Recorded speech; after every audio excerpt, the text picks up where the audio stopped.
Hello again, everybody, and welcome to NCIS Reports in the Field. I'm Lee Clements, your humble host. For this week, we have we're very honored to have former Deputy Director Mark Ridley on the show with us. I wanted to say a few things before I went into some thoughts about Deputy Director. First of all, I apologize some of the sound issues on the show this week. We had a crash in our system. For the last couple of months, we've been dealing with some editing problems, and so we've just been able to inject some of the money, the investment that some of the people out there who have been members of the channel have put forth some money. So I really do thank you for listening, and thank you for supporting the program. So I hope that it sounds better in the future as we kind of get used to this new sound equipment. But anyway, I wanted to mention that. And I also want to say, please, if you like this show, like and subscribe and leave comments down below. And with that, we'll get on with the show. Special Agent Mark D. Ridley joined the Naval Criminal Investigative Service in 1987, serving in the Long Beach, California Resident Agency. He served as Special Agent Afloat aboard the USS Forrestal in 1990. Special Agent Ridley also served in various field assignments in Jacksonville, Florida, and Sasebo, Japan. In 1998, Special Agent Ridley entered the supervisory ranks as the resident agent in charge in Sasebo, Japan. Additionally, he has served as Supervisory Special Agent in NCIS Field Office Carolinas, Camp Lejeune, North Carolina. In 2001, Special Agent Ridley was assigned to the resident agent in charge for the NCIS Resident Agency at Camp Pendleton, California, with the responsibility for NCIS activities in the Marine Corps Base Camp Pendleton, Marine Corps Air Station Miramar, Marine Corps Recruit Depot, San Diego, and Marine Corps Air Station Yuma, Arizona. In 2003, Special Agent Ridley was selected as the Special Agent in charge of the newly formed Marine Corps West Field Office, Camp Pendleton, California, essentially responsible for NCIS activities associated with the Marine Corps bases on the western U.S. coast. In 2004, Special Agent Ridley was assigned as the Deputy Director for the Counterintelligence Operations with responsibility for worldwide counterintelligence investigations, operations, and analysis. In August 2005, Special Agent Ridley was selected as Assistant Director for the newly formed Director of Intelligence, entrusted with the agency's worldwide criminal counterintelligence and counterterrorism analysis mission. From July 2006 to 2007, he served as Executive Assistant Director for Pacific Operations. In 2007, Special Agent Ridley was selected as the Executive Assistant Director for Criminal Investigations. On February 2, 2010, Special Agent Ridley was appointed as the first African American to be appointed as Deputy Director of NCIS. During his tenure with NCIS, Special Agent Ridley has received numerous awards and honors, including the Naval Meritorious Civilian Service Award in 1996. Deputy Director Mark Ridley, who served us very well during his career, starting in Long Beach as a young GS-7, serving as a carrier agent, and a very operational guy, a guy whose whole history is focused on operational efforts, and he was very good at it. When I was a young agent in 1989, signing on to San Diego, 32nd Street, Mark Ridley's name came up often as we talked about what kind of agents we wanted to be. Mark was one of those kind of guys that we all strived to be because he was such an excellent agent. Well, we're very happy to have him here as he ended his career as Deputy Director of the organization, had some amazing things happen during his career as the Deputy Director, some moments in history that really define what the organization and kind of the future of the organization. And that's exactly what happened with the Navy Yard shooting, and he'll talk about that a little bit. But I just want to welcome Mark to the podcast and to the show. Mark, it's great to have you today. Sir, I'm glad that you could join us on our to talk about the history of the time, your career. As I say, we're talking about the history of organization one career at a time. And sir, you certainly had a fantastic career to talk about. So I'm glad to have you on the show. Thank you, Lee. I appreciate it. It's an honor to be here. Thanks. Well, I tell you, sir, I love talking to guys in leadership positions. And I think we said this in the pre-interview because each one of you had a different experience, but there's also things that happen in the organization that seem to be kind of every director, deputy director has to deal with some of the same issues. And we'll talk about today. But I really like to talk about yourself, where you were born, talk about your parents, talk about, high school and college, your formative years, if we will, that led you to a career in law enforcement. Absolutely. Well, thanks again, Lee, for the introduction. I can tell you, I was born in Jacksonville Beach, Florida. Okay. My father was a career Navy guy. He was a Master Chief, retired. Nice. You'll hear me talk a little bit about diversity as I talk about my career, obviously, because of some of the things that I was able to accomplish with a lot of help from a lot of people. But it rings right from the beginning with my father. You can imagine what it was like for a black man, 1956 in the Navy. And he did 31 years in the Navy, truly my career hero, and followed him, tried to follow in his footsteps and not upset him with, what choices that I would make and that type of thing. So as a military brat, you can imagine we traveled a lot. So spent a great deal of time in San Diego. No secret, I'm a San Diego Charger fan. Everybody knows that through and through. Still have season tickets for Los Angeles Chargers, even while I live here in Maryland. So I constantly make a trip out to do that. Sure. But I lived everywhere. I graduated high school in Yokosuka, Japan. My dad was on the USS Midway, and I had truly had a great experience in doing that. Once I ended up going to college after graduating high school, went to 3 or 4 different colleges. Academics was okay for me, but that wasn't really a strong suit for me necessarily. Yeah, I was sure. more of an athlete, enjoyed playing every sport that you could possibly play. And then I finally got the bug to, okay, maybe I better get this academic thing going right. So ultimately graduated from the University of Nevada, Reno, and I had a criminal justice degree. Okay. I was also commissioned as an Army officer at the time. I got commissioned and ended up serving in Army Reserves as a combat engineer officer. Oh, So, wow. yeah, Interesting. yeah, yeah. And so combat engineer, I mean, that's kind of technical for a guy with a criminal justice background, right? Yeah, exactly, exactly. I tell you what, it was an eye-opening experience, and you want to talk about leadership challenges. There's Okay. nothing like a second lieutenant having to try to boss around 40, 45-year-old men. And that's where you really learn how to kind of, Sure. learn as much as you possibly can, but also be receptive to people that have been there and done it. So Sure. a hell of an experience for me. Wow. Ultimately, I went to work for the Reno Police Department while serving in the Army Reserves, and I was there for 3 years. Worked in the jail. Also ended up working at Washoe County Sheriff's Office as a deputy. And one day I was looking in my police union paper. I knew I wanted to get out of local law enforcement. I knew I wanted to do something on the federal side. So I started applying everywhere. I applied to DEA, FBI, Secret Service. My eyes were too bad for Secret Service. So I ended up having to look in other areas. But one day I'm looking in my police union paper, and the back of the paper it says they've got these investigators with the Navy. At NIS. And I'm like, I don't even know what that is. And believe it or not, all the years of, being around the Navy and being a military brat, I found out that some of my colleagues that ended up going to high school with, some of their parents were NCIS agents. And Is that right? I Wow. didn't know it. Hurley is one of the names that I think of. Mike Burke is another name that I think of. And Larry Ferrell. I didn't know any of these guys were actually, and they were assigned in Japan when I was a kid. So anyway, I ultimately ended up applying with NIS, and within 4 months I was hired, and the rest is history. It's off and running. That's awesome.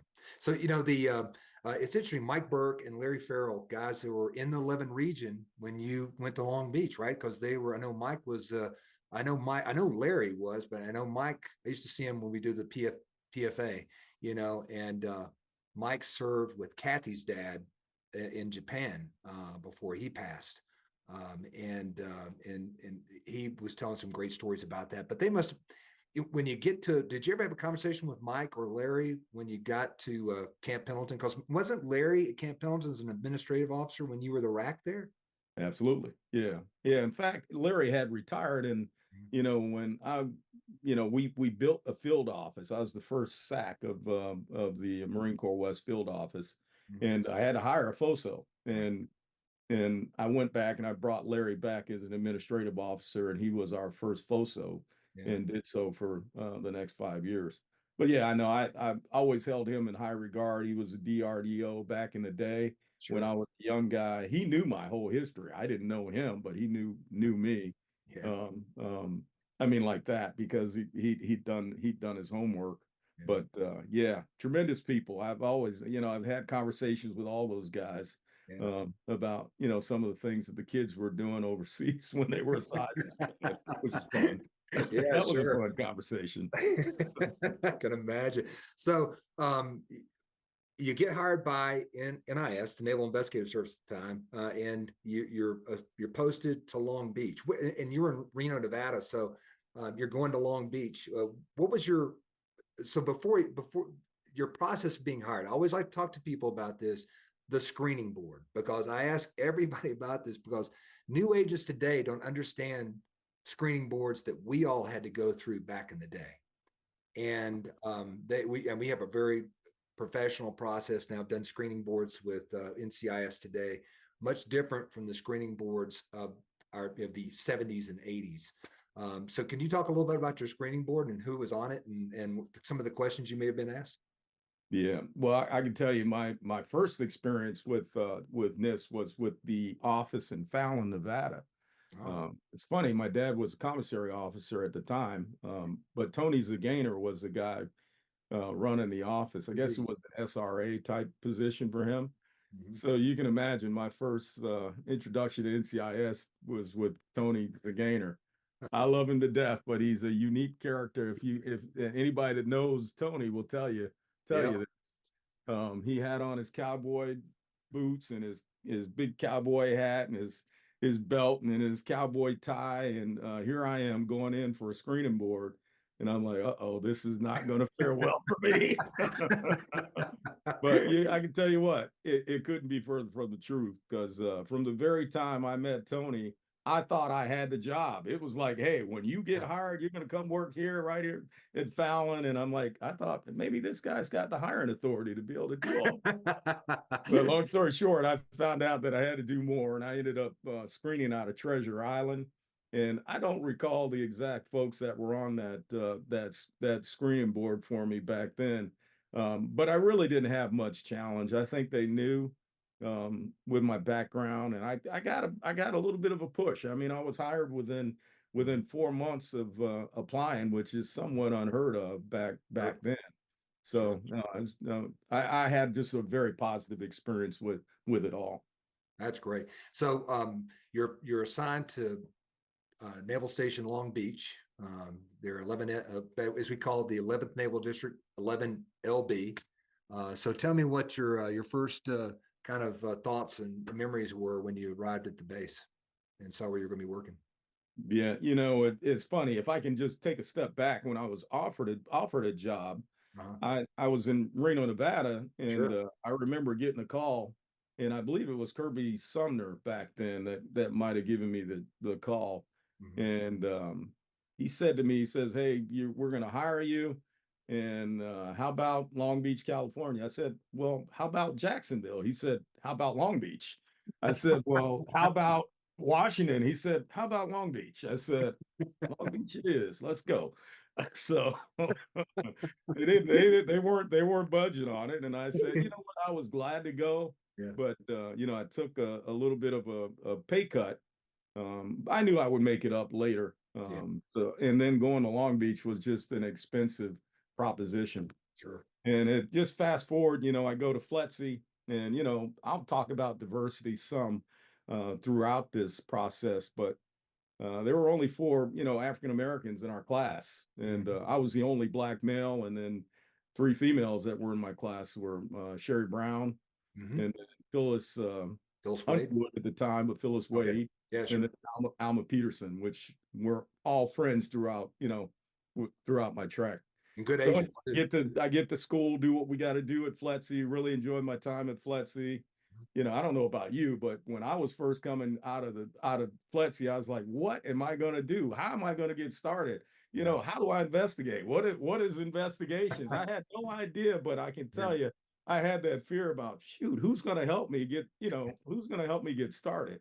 Yeah, And sure. lo and behold, I get to Long Beach and I had lead cases waiting for me when I got there. So Yeah.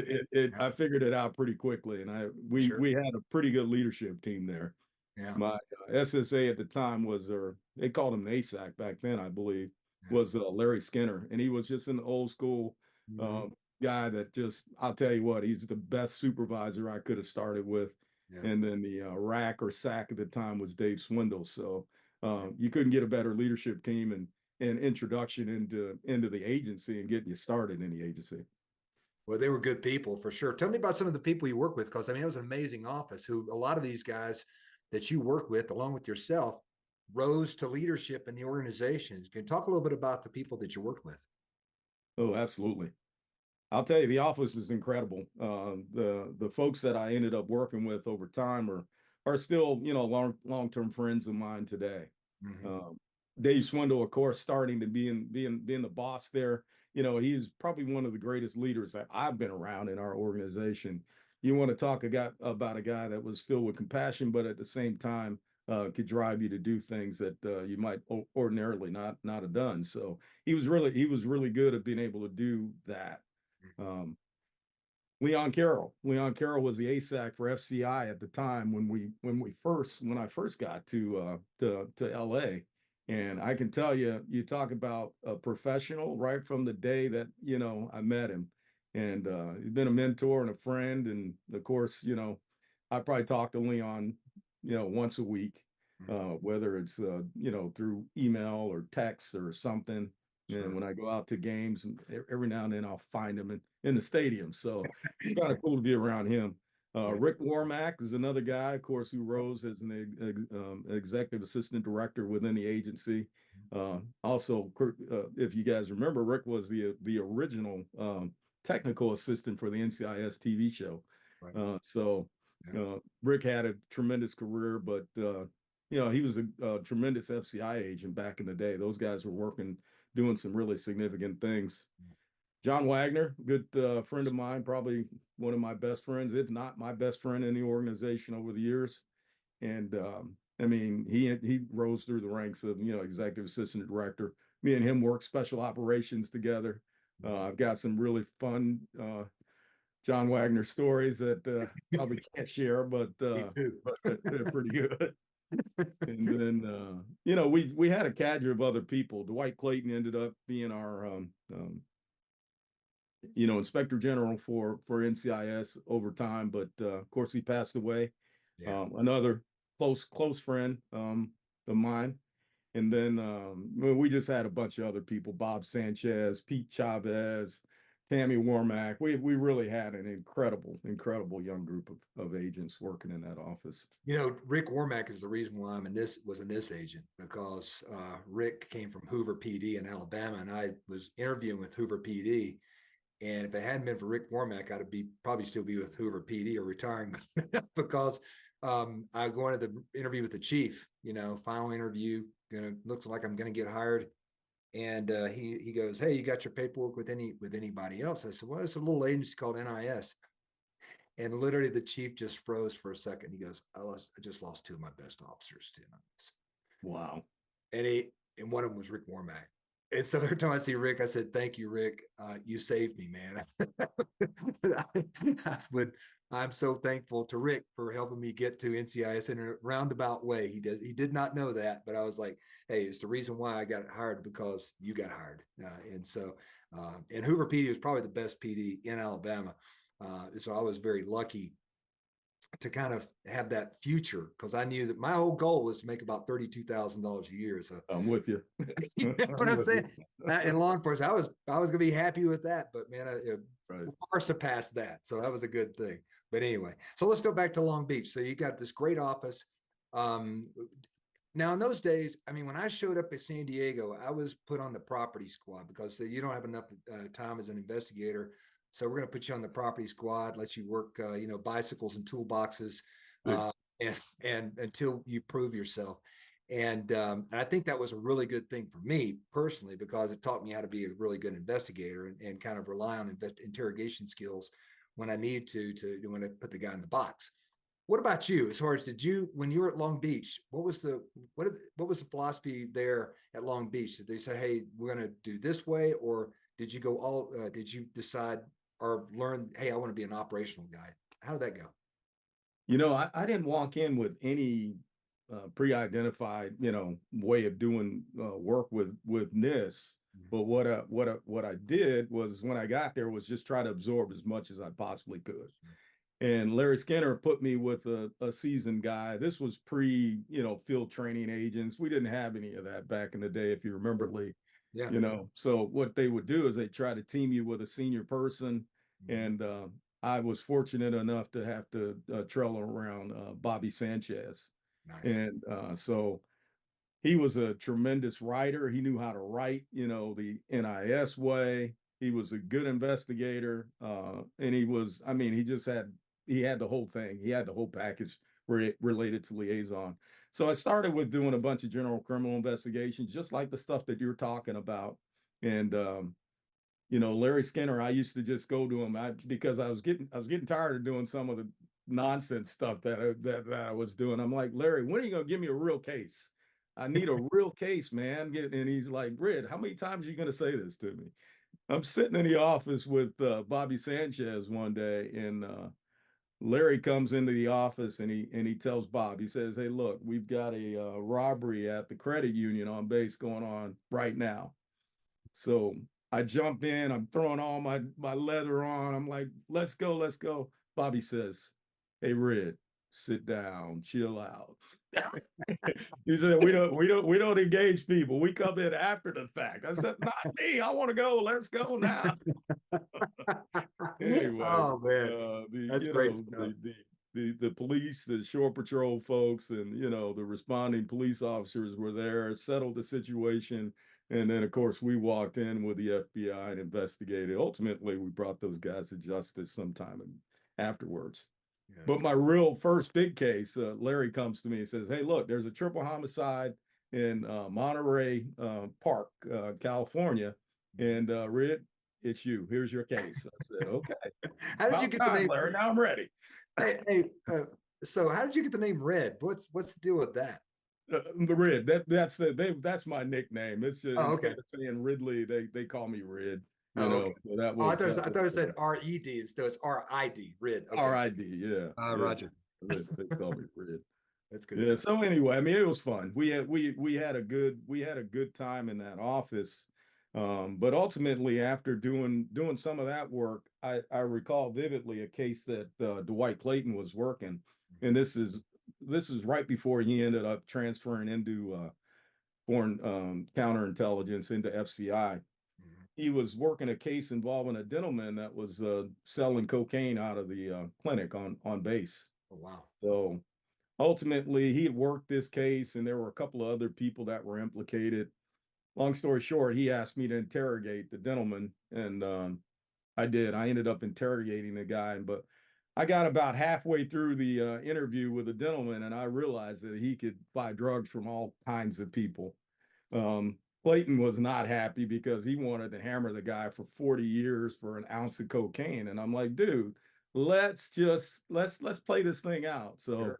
Sure. long story short, that was my beginning into special operations and doing counterintelligence or counter narcotics work. So what happened with that is I was able to talk to White and the office into letting me use the gentleman, and we ultimately ended up. I think we took down 6 hospital men and 4 civilians on my, the first operational activity that I did. The funny thing about it is the hospital men were actually working over at the Naval Hospital in Long Beach, Mhm. and the person that was in charge of that hospital, the CO for the hospital, was Chris Cody's dad. Really? So, Wow.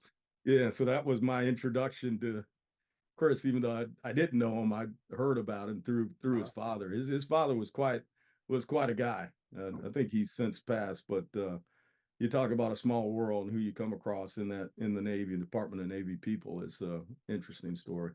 Yeah, that's very much true. Knew Chris very well. So, so you get some time on doing operational work.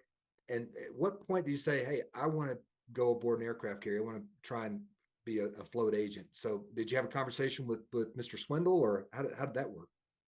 Well, I think Mr. Swindle was gone at that time, but Yeah. Long Beach and Los Angeles is such a high cost area. So Mhm. most of the agents that got there were having a hard time getting transferred out. Yeah. And some of us could see the handwriting on the wall. I was only there for about 3 years, but I was lobbying really heavy to get out of Los Angeles because I just couldn't afford it. I mean, I'm married now. I got a young child, and I'm like, hey, there's no way I'm going to be able to do this long term.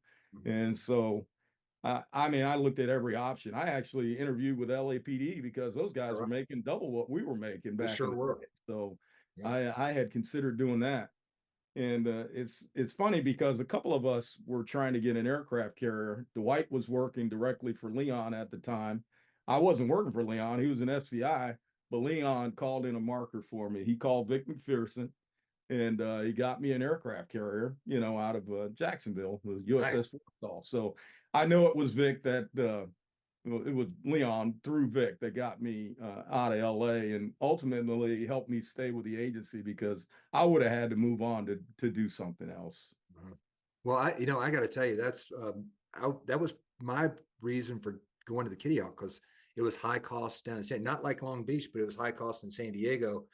And in those days, you got that guaranteed transfer after your time on the carrier. And my plan was to go to Pensacola, Florida, and enjoy life, and just stay as long as I could there. And as we were out to sea, of course, I was there. I was in '92 or so, so the budget just got cut, so everything was the budget money dried up. And I never forget, I got the message while I was out to sea that my follow-on transfer had been canceled. Oh, wow. Where am I going to go? Back to San Diego. So right, so I just stayed in San Diego endured it for a couple more years until I went to Washington D.C. But interestingly enough, as I'm sitting here talking to you, John Wagner just texted me, and it said, he goes, oh, okay. He goes, is it live stream? I said, no, it's not live stream. So I, I said, do you have any questions to ask? He says, ask him the story that if the story is true about me dunking on him at the Camp Pendleton gym. Yeah, I would expect him to say something along that lines. Anyway, so let's go back to your story. So you go on the Forrestal. How when you get on the Forrestal, you said that you're kind of junior, so it's going to be there's just hopefully there's no deaths on the ship while you're there. Tell me about that story. That's a pretty good story. Yeah, my career has always been one of preparation. So anytime I try to go to a new assignment, I'd really try to get myself, you know, read up on the things that I thought were most important. And being a carrier agent, the thing that frightened me the most was having to investigate a death case by myself.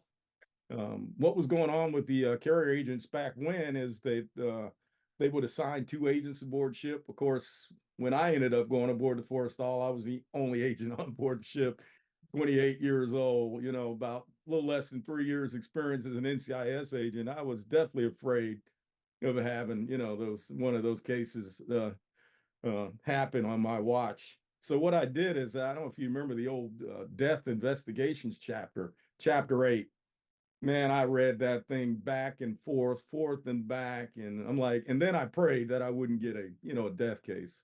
Yeah. Ultimately, I had three while I was on board ship, and it's quite a thing because we didn't have what we called the major case response team.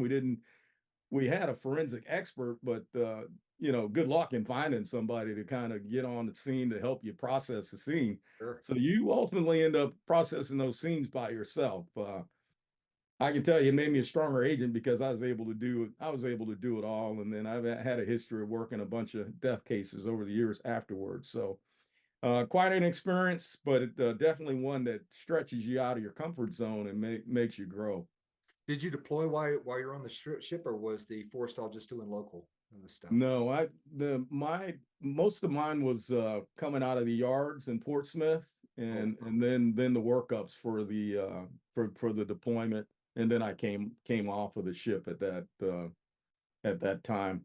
So yeah, that was Well, the that's always a challenge because people don't understand when a ship is in the yards, you tend to have more problems in the yards with the personnel than you do when they're kind of getting ready for deployment. So that had to be a challenging time for you working cases. I'm sure you probably had narcotics issues. You probably had all kinds of theft issues. Can you talk about some of that time when they were in the yards and kind of the cases that you worked? Yeah, I mean, you named it. I mean, all the stuff, all of the above happened while you're in the yards. I don't know if people realize that Portsmouth, Virginia is a tough little town. A lot of drugs being sold in that location. So, you had sailors that were going out into the Ville, and in Portsmouth, they were selling these capsules of heroin for $15, $20 a cap. And it wasn't unusual for the sailors to venture out and do something along that lines. We had sexual assault cases, we had theft cases. I don't know. I think I probably kept a caseload of about 20 to 25 cases. And then ultimately, I worked with the special ops guys, Jeff Brackett, and worked some cases out in Portsmouth. One case that we ended up doing, as an undercover, I ended up buying some heroin from an 18-year fireman veteran. And ultimately, Jeff and, the Portsmouth Police Department and team ended up getting a citation for that because it was important for the city. They'd been going after this guy for years, and ultimately were able to bring him to justice through some undercover buys that we accomplished. Well, that was amazing because you said with those undercover, you mentioned the number 101 undercover narcotics purchases over 2 months. That's amazing. Yeah, that's post after leaving the USS Forrestal. I was Oh, that's Gulfport. yeah. I'm sorry. After doing that, I volunteered and was selected for a deep undercover assignment in Gulfport, Mississippi, and while working as the undercover agent in an assignment down in Gulfport, Mississippi, case agent Murray Strait was the guy that was leading the charge down there, Oh, boy. and I was a He's a yeoman by bulldog, day, isn't and he? I was buying dope by night, and Yeah. over the course of I think 45 to 60 days, we made I made 101 buys and brought 79 bad guys to justice in Mississippi. So you can imagine what happened with some of those guys. Were these That was quite a these time. We were enjoyed it. these CBs? Were these CBs that were? No, these were mainly local people that were selling stuff outside the gates, and you had some CBs that were involved. CBs work hard, but they play hard as well. So, Yeah, they do. kind of like the Marines, with all the deployments and all the stuff that they do. So, but the vast majority were people that were in and around the outside the base that were involved in activity. Well, I didn't mean to fast forward to Gulfport. I want to go back to the ship again. One more sort of, we all had those relationship with command, and you told a really interesting story in the pre-interview about you're walking around the ship and you're doing the bidding of the executive officer, and the CEO wants to confront you on something. Can you talk a little bit about that?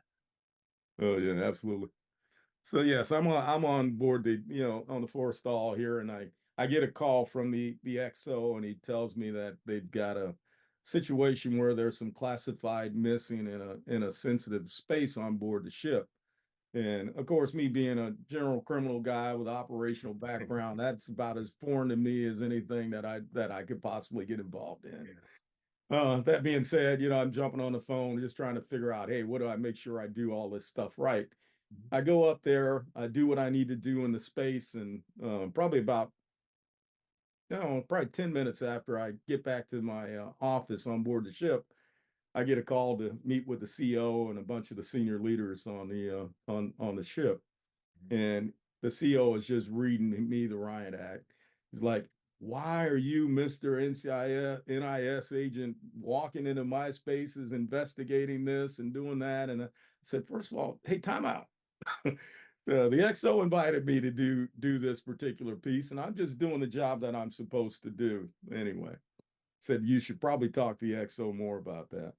And that's being kind. I mean, that it went a little harsher than that, but you also have to kind of stake your claim. Sure. Me and the CO ended up with a great relationship after that, though I can tell you, I'd go up on the bridge, I'd see him on the bridge, and you know how sometimes the Navy people are intimidated by us being on board those ships. So a lot of those junior officers would ignore you, and he'd see me, and out of the corner of his eye, and he'd say, "Hey, Sheriff, come over here."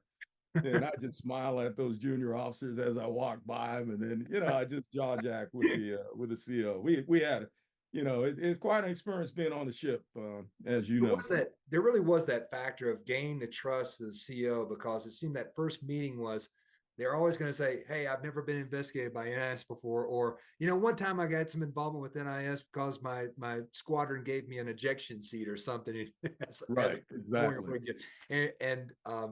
remember we had a guy named Bear Pickavance who came on board the ship, and he was a real screamer. But it's similar to that. It's like, when, "Hey, Mr. NIS agent, what are you doing? Doing this and that and the other thing." We had a lot of agents back in those days who used to get kicked off of ships because they wouldn't do things like, "Hey, I'm going to send my paperwork through UCO so you can read everything that goes off the ship," and they would say, "Well, we're not doing that," and the CO would go, "Well, you're off the ship," So we get guys kicked off, and it was almost like a badge of honor for those guys who got kicked off the ship for doing the right thing, the NIS way. So it's interesting. I didn't personally have those experiences. I was lucky, and it sounds like you didn't have that experience, that you gained that trust with the CO to have a successful deployment. You have to. I mean, the two agents that were before me had a real similar experience to the one that you spoke about, Yeah. where they had their message release authority revoked because of the fact that they released a message, and it was an open investigative activity that had an impact on the ship, and the ship driver didn't know it, and they were highly upset. So they removed their message release authority, and they never really were able to gain traction back with the command after that. So It only takes one time, that if you lose the trust factor there. And that was the similar experience that I had with my CO. Once I gained the experience, I could go up on the bridge and basically tell him anything. But I just know that it was tough because I came on post tailhook, and I didn't have many friends on board the ship with the right, aviation groups. So right. it was an interesting time. In fact, I remember that every time I met with the CO, the lawyer would always be present. I think he was afraid he was going to have his rights read, but it was an interesting time. But anyway, so you complete your Forrestal tour, and you volunteer for this undercover assignment in Gulfport, Mississippi. And in those days, undercover assignments, did you get a gen admin or see a gen admin posting for people that were looking for a job as an undercover agent? Yeah. The requesting office would put out something through headquarters, that they had a group one operation, and then what their needs were for that. And they needed an undercover agent um, um, to to bid on that particular assignment. And ultimately I was selected for that assignment, and went down there and worked the issue with Murray Strait. It was interesting. Yeah. Gulfport, Mississippi is a different place for a guy that looked like me, I can tell you that. I can So, imagine. I can it imagine. is. I've No, never. definitely. Yeah. I know Murray. I only talked to him one time when he was there, and he was always really busy. That was a busy office for a one agent, office. So He was an active guy. Yeah, yeah, he was he was a he he was a he was bulldog as an pretty agent, that's for sure. yeah, yeah. But anyway, so tell me about. So you go back to Jacksonville or to Mayport right after that, and are you there for a few years? Right. Right. Yeah. So I go back to Mayport, and ultimately was there for 5 years, Mhm. and did just continued on with some of the counter drug special operations cases and that type of work. I mean, I had a penchant for undercover work. I had enjoyed doing it, and built some pretty good relationships doing it there in Jacksonville.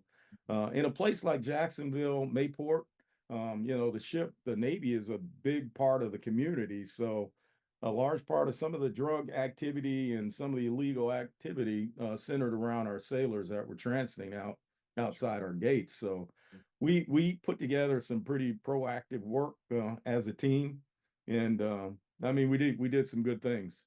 Yeah. I vividly remember there was a case involving the USS McInerney where we had multiple um, we had multiple people that were implicated in drug use, and we had a chief who was at the top of it, and then there were several other folks that were involved. So Dave Simsprot, myself, and a couple others, we were in the middle of this investigative activity, and we started a undercover operation. We bought drugs from these guys. We probably had about 6 or 7 cases that we had going at the time. Long story short, I'm in the middle of buying drugs from this one guy assigned to the ship, and as I'm trying to buy the drugs from him, I see that he's got this firearm, and I'm like, "Where'd you get that from?" He said, "Well, stolen from the ship." So there were 12 45 caliber um, firearms that had been stolen from the ship. The ship didn't even know they were gone. Oh, wow. So ultimately, we ended up shutting that case down immediately, as you could imagine. So I told the guy, I said, "Hey, look, I had to run to ATM. I'll be right back. I'm going to buy that gun." Of course, I knew at that point I couldn't let those guns go. So us and the rest of the investigative team went in, pulled all those guns off, and ultimately there was a big story in the local paper. Well, we had problems working with the local police department and getting involved in these cases. I guess the experience that the previous agents in the office had kind of lost the bubble with these local cops. I guess the last time they really had anything successful with the local cops was when Dave Brandt and Mark Fox were there.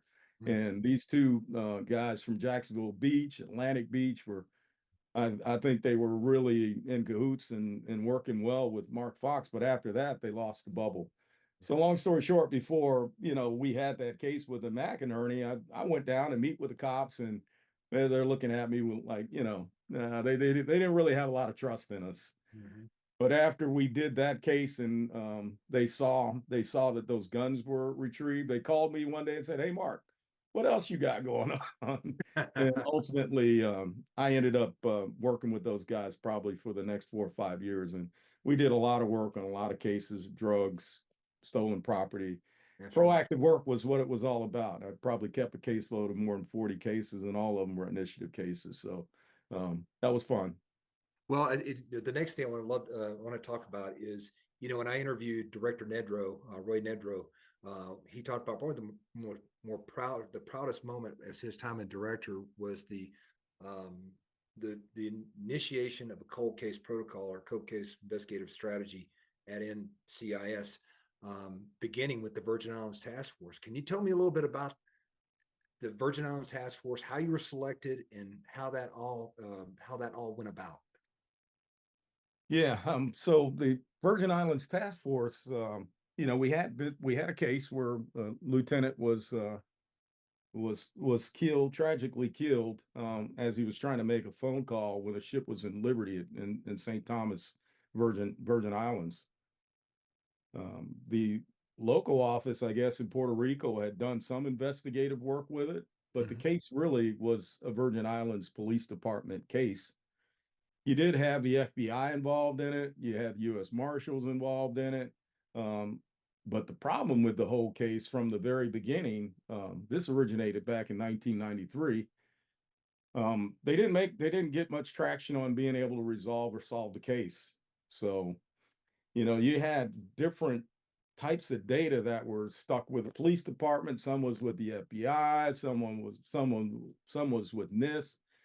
At any rate, the headquarters folks decided that they were going to attack this case, and they reached out to the Mayport field office. Brian Stamper was the SAC at the time, and Joe Kennedy, I think, was up at headquarters at the time. So they were going back and forth about putting together a team to attack this case and see if we could bring some resolution to this 18-year-old homicide. So, or 18-month-old homicide that no one was able to resolve.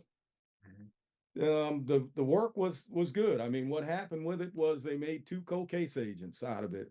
Joe Kennedy was a co-case agent with Dave Simsprot, and then there were 4 other people that were assigned to the team. We had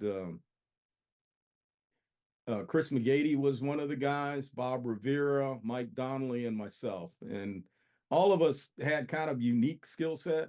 Bob Rivera was a polygraph guy, and he was the master liaison. The guy could, he just talk, and he can make a friend with anyone. He was really a valuable guy for this event.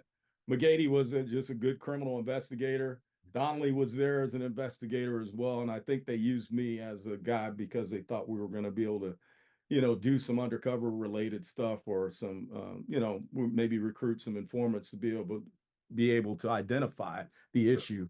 And then, of course, both Dave and Joe were just good investigators. The case went well. I mean, the most important part about the case was the ability to be able to work with other agencies. Right. And immediately upon getting on the island, all of the agencies came together. I mean, to this day, some of my best friends are guys that are associated with the Virgin Islands Police Department, the FBI, Marshal Service, from that particular evolution. Took us 47 days. We solved that case, and when we looked at the case from the very beginning, they had recruited an informant, and the informant ultimately was given bogus information. I mean, it didn't match up with any of the work that was in the case file. I think Joe and Dave were quickly able to dismiss it along with the rest of us as team members. And then we started focusing in on another guy who they had as what they called an identity protected witness at the time. Okay. So I had the great fortune of being able to talk to him, but I can tell you, once we sat down and talked with him, we could tell that he knew exactly what was going on, and it matched up with the story. And from there, we were able to resolve the case. Yeah. We took a couple of swags at the of the three suspects that were involved in the case. Turns out there was a 16-year-old kid who was involved as a part of the three that were involved with this incident. And we were trying to find one of them. We got to get one of these guys to flip. And it made sense that it would be him because he was probably the least culpable. He wasn't a shooter. He wasn't any of those things. But unfortunately, I can tell you, his family or none of the people in the Virgin Islands had any trust for Virgin Islands Police Department, certainly not any of us. So what we did is we spent a great deal of time building a relationship with Mom. So I spent a lot of time with his mother, with his father, who was estranged from their marriage, and ultimately talked her into getting Donnell, the young guy, to come forward and tell the story. Ultimately, when they originally didn't want to tell the story, and finally got a call one day and said, hey, he's willing to talk, and he wanted to talk to me personally. So I really feel good about that case, because that was beginning of cold case number one. And sure. And you want to talk about a truly rewarding experience, is to come home and meet with Lieutenant Bartlett, who was the victim in this case, his family, and be able to tell them that, we brought bad guy to justice. Awesome. His wife couldn't have been happier. The funny thing about it, I didn't realize this, but years later, this will tell you how things tie together with things in our organization. I didn't realize Mike Mullen was actually the ship driver for the Yorktown at that time. Is that right? Wow. Yeah. So ultimately, of course, he ended up being, CNO and JCS, all that. So you never know who's watching you. You never know who you're going to touch when you're doing these things. Yeah. And you never know what the impact's going to be long term. So I think that's pretty cool. Well, it's truly a historical case with our organization, because it really began what continues to be today a very successful process within NCIS. The cold case methodology and the cold case squad continues to develop. A lot of, I think, the amazing things, but it really started with the Virgin Island Task Force and the success you guys, like you said, in 47 days or so, getting a confession and resolving the case. That is fantastic stuff. And what a moment to be proud of. And so good for you guys. That was great. Yeah. Hey, Lee, it was a tough assignment, man. My backyard was British Tortola and the island of St. John for 47 days living on per diem. Yeah, it wasn't bad. Well, there's perks. Who's got it better than us? Jim Harlock. That's right. Jim Harlock. That's right. Who's got it better than us? Nobody. That was nobody. Oh my goodness gracious. All right. So Yeah, I mean, well, I'll say this, Mr. Nedrow, as you probably saw, his eyes light up when he talks about the Virgin Island Task Force. That was probably his proudest moment in the organization. Well, he should. I mean, I think Jerry Nance, you got to give him credit. I think he was running criminal investigations at the time, and with Nedrow's support and push, they pulled this evolution together. And with cold case, you gotta, as you know, my career continues to go on, General Crim. We'll talk a little bit about that in the future, but the importance of being able to resolve these cases for family members is just it's enormous. It is a big deal to be able to pull these things together. I don't know what we're up to now. What are we, 60, 70 Well, yeah. plus cold cases at this point in time? Couldn't be prouder of what our people do and how they stick to it and just do, good old criminal investigative work and resolve issues, So it's a good deal. Great stuff. So you spend your time there, and eventually you're assigned to Sasebo, Japan. What an amazing! So did you choose to go to Sasebo, or is that one of the places, or did you look around the world and say, "Hey, where do I want to transfer? I want to go overseas," or was it one of these deals where back in the day where it's like, "Oh, your name come out on a gen admin saying you're being transferred"? How'd that go? Yeah, I spent a great deal of time after being at Mayport. I wanted to go overseas. When I hired on with NIS, it was with the idea that I would, have multiple overseas assignments and all of that. But once I got to working at Mayport, it was obvious I was going to have a hard time getting out of Mayport. So every time I would put in for a transfer, Brian Stamper would write in there, Can't lose. he's qualified for transfer, but we need to replace him with an equally qualified operational agent. Yeah. I'm like, okay. So one day I went to him. I'm I one said, of hey, one. I said, Brian, can you just take the caveat off this time and give me an opportunity to transfer? So I'm one of one. I said, I don't, those sentences that they would put in some of those endorsements were the kiss of death, as we all know. Yeah.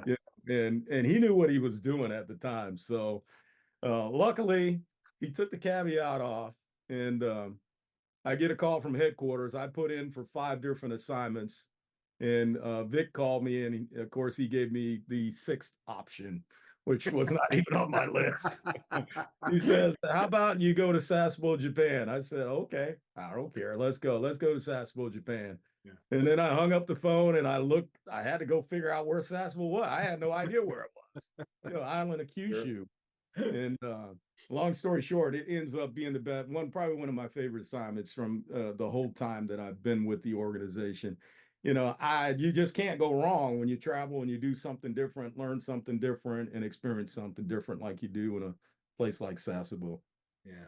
And you get amazing and interesting cases, and you get an opportunity to work with 4 national police. And you were talking about in your interview form that you worked an amazing homicide with while you're there at Sasebo. Can you talk a little bit of detail about that? Yeah. And I don't want to. It wasn't a homicide. It was an assault. Oh, okay. But it was on the heels of, if you remember, the big Okinawa case where we had the 3 Marines implicated in sexually assaulting the Okinawan national. That was 1995, I believe. Long story short, now I'm in Sasebo, Japan, 1996, 97, and we get a suspect that is involved in an attempted abduction, and he ultimately ended up cutting the throat of a Japanese national female. Oof.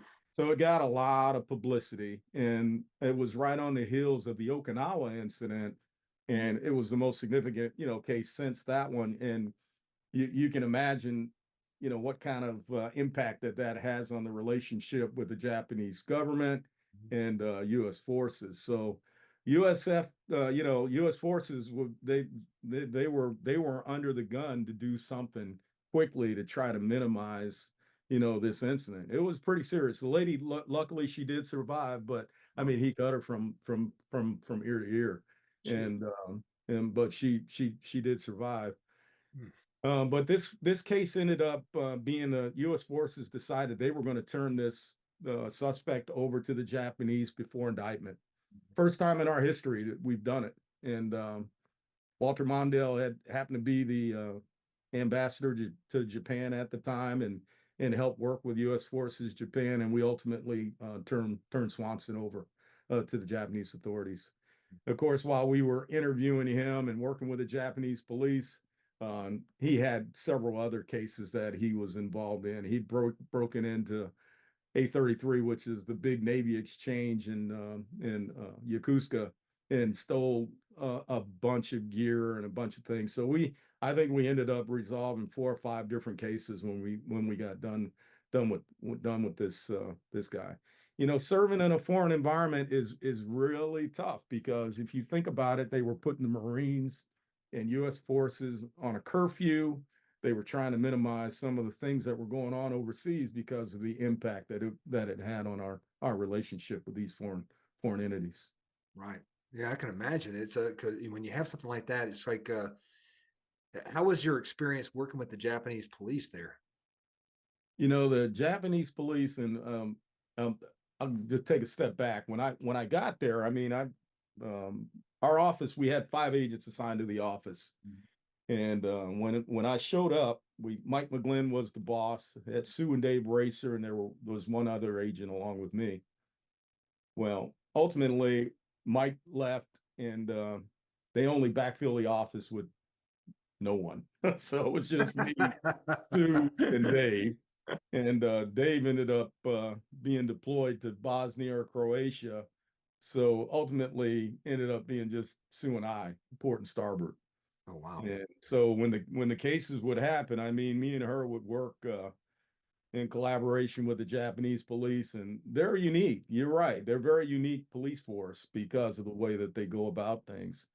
It's almost as if you know, they're doing their investigative work off of a script. You know, you do one, you know, they do it in a particular order, and it's tough. And it's tough to work. They're very rank conscious as well. So if you're in, you know, just an operating agent trying to talk with them, they really want to talk to the boss, regardless of whether the boss is involved in that case. That being said, we built a pretty strong relationship with the Japanese police. You know, our local nationals, a guy by the name of Nishioka-san, was one of the guys that helped us keep relationships with the local police. You know, we'd hire these foreign nationals to work with us in our offices, and he was godsend.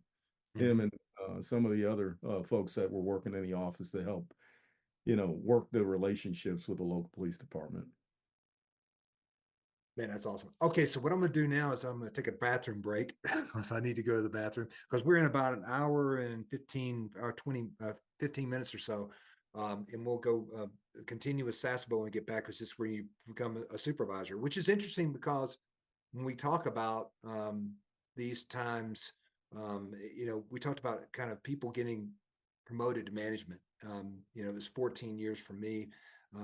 Numerous years for you, 12 or 13 years, I guess, for you, 12 or 10, 11 years, right? And then, Right. so these days, I mean, I'm seeing people promoted to management after 2 years, which I think is a challenge. And Director Lopez would even say that it's a challenge. So it's just an interesting, because the personnel, we're in competition with every other federal agency out there trying to hire new people. So it's just a real interesting time. So anyway, let's take a bathroom break or water break, and then we'll How are we doing? We doing okay? Or We're am I doing, rambling? Or are we on point? You good? boss, you're doing great, man. Everything is sounding good. Great stories. I mean, this is good stuff, man. I'm excited about, and now we're kind of going to go into the next phase of your life. Yeah, which is when it Management. gets boring, but it really gets interesting. So, so how many years did you spend in Japan? I spent 3 years in Sasebo. Okay, 3 years in Sasebo. And so was this the time when you were promoted into management, or is that when you returned to Camp Lejeune? Actually, yep. I was promoted the last year of my assignment in Sasebo, Japan. So I spent 2 years as an working agent. Okay. And Mike McGlynn transferred out. I bid on the supervisory job and was selected to be a manager there at Sasebo. Sure. So what was that experience like being a manager overseas?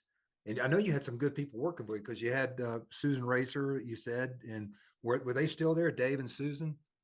Yes, they were both Dave and Sue were still there, and the bulk of the time Dave was deployed, and really it was Sue and I that last year. Oh, So wow. my introduction into management, I continued to work cases. I didn't have any choice. Sure. We had too much work at Sasebo, it's the Mhm. Gator Navy, and it was pretty active place for a small location. So between Sue and I, didn't really need much supervision for Sue. She's as good an investigator as you'll ever come across. Mhm. But yeah, it was interesting transitioning into that job, but didn't feel much like a transition because I was You're still still working. working cases. Yeah. So you're still working cases. What was the primary of the cases you guys had there in that last year? Oh, sexual assault cases were rampant. That was a big deal. Mhm. We had theft cases. We actually, Sue and I had a case involving the commanding officer of the base, Mhm. who we ultimately were responsible for his removal. Mhm. Um, it's unique because my wife, being a government employee, she was head of Family Service Center at the time. Mhm. Uh, and she worked directly for this for this CO. So you talk about political football. It was tough, but we worked our way through it. Yeah, interesting cases everywhere you go Yeah. in our organization, and certainly there's no shortage of it there at Sasebo. Well, it must have been. I mean, so to this point in your career, you're mostly working with the blue side of the Department of Navy with the Navy. So now you get selected as the supervisor at Camp Lejeune, CALE, and you go there. Now you're gonna be working with Marines. Was there a difference between working with Navy and Marines in your experience? Oh, absolutely. The unique thing about dealing with Marines is they are really direct, and you don't really have to um, figure out where they're coming from. They're going to tell you pretty directly. Mhm. Maybe not so much, with some of the naval officers that we've dealt with, but I really appreciated working with Marines because at least you knew where you stood with them, and then that's really the only way that you could really satisfy what you needed to do is if you can talk to me directly, Yeah. which was nice. Mhm. The Marine Corps Lejeune is an interesting place. It's one of the busiest field offices from a criminal investigative standpoint that you can possibly have. Mhm. So the type of work that you have in an environment like Camp Lejeune um, is pretty rampant. I mean, with criminal investigative activity, you see it all. I mean, every criminal piece that you can see. I mean, death cases, assault, some real heinous crimes, but and then drugs. I mean, always stolen property. Um, Busy, just a busy location. One of the op tempo in a place like that was just very, very busy. If I remember correctly, an organization during this time, late 90s, this was a time when we were having a real big problem with raves, the designer drug industry, if you will. And I know that you were talking about a designer, the largest designer drug case that we ever had in the organization. You guys worked there at Campbell's. Can you talk a little bit about that? Because that's really interesting because that was a thing that we were having problems with, these raves during that time. Yeah, yeah, no, absolutely. So going into Lejeune, I as a supervisor, I was actually assigned to being a supervisor of the Special Ops Squad, Mhm. and I still had a cadre of general criminal investigators as well. So I had the two aspects to my job. The big thing, when you go into a new area, is that you want to identify where the problem set is and what they're experiencing. Mhm. Well, what was going on at Camp Lejeune at that time is a lot of our Marines were transiting down to Wilmington, and they were heavily involved in the rave scene down there. So, I mean, about 50 miles from the base, Yeah. I remember and having to lobby Neil Robbins and Preston Thomas and say, "Hey, look, Yeah. I know you guys think we're just trying to pull this special operation activity out, but our Marines are going down there and they're heavily involved in designer drugs. long story short, they allowed us to get this operational activity started. And between um, Dave Truesdale, Robin Knapp, um, Ted Nitch, Tim Rose, these guys were all great investigators. We put together a pretty good team concept, and Mike Cody, and we ended up going after the Marines that were involved in this trade, and also some of the civilians that were involved in it. Turns out that we had a couple of Marines that were really significant players in the designer drug trade, and that case is pretty significant. I don't remember the exact number, but it was I think it was the largest designer drug operation that we've done in the agency. Yeah, Tribute those to are the really. guys at Camp Lejeune. They were a really good cadre of operators. Did you guys have a special philosophy or a strategy, if you will, on how you're going to go approach these rave parties and how you worked them? Yeah, I mean, it's just old fashioned work. You we had a pretty good relationship with the commands, where we would screen folks that were popping positive for your analysis. That was basic. Mm-hmm. And through that process, we would interview these the folks that were involved in this, and then ultimately find out if they had an opportunity to be able to turn us on to the person that was selling drugs or involved in the drug trade. Sure. And as simple as it sounds, we did that I've done it everywhere, and we always had success with it. The key was building a relationship with the commands to, hey, you got to give them something in return for their cooperation. Oftentimes we'd still have a Marine that popped positive. They would give him a general discharge versus a other than honorable, and then ultimately the person would be willing to work for you, and then you just work your way up the ladder, and that's what our special operations crew did, and that's how we had so much success. That's how you build a base to your program. Sure. Once you start the program and you get people on board, it's going to continue to grow, and then it's going to be easier to recruit and do undercover related activities. So the guys at Lejeune had it down pretty good.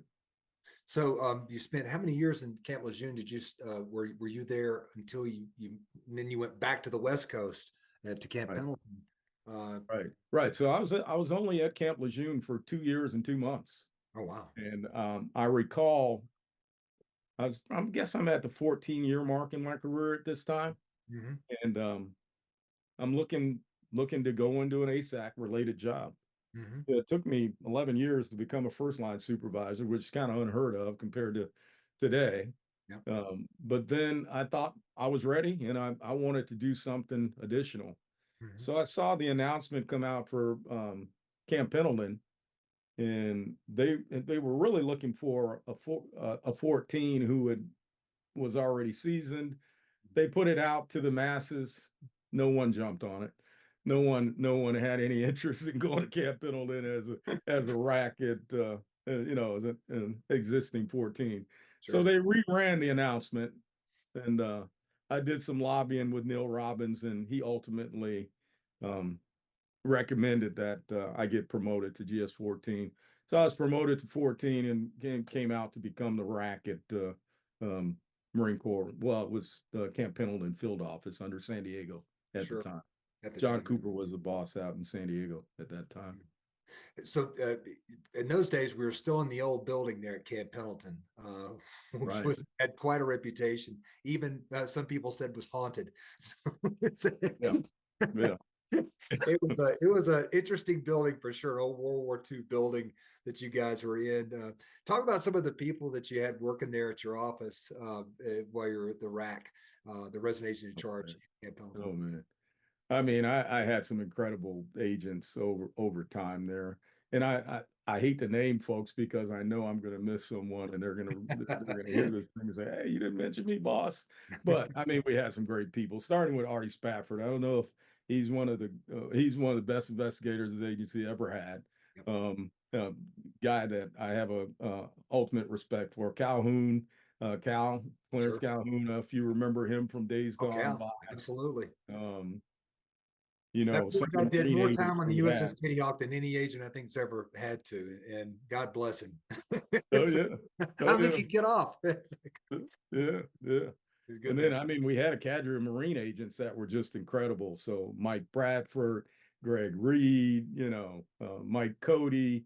We had a group. John Wagner was one of my supervisors for a period of time there.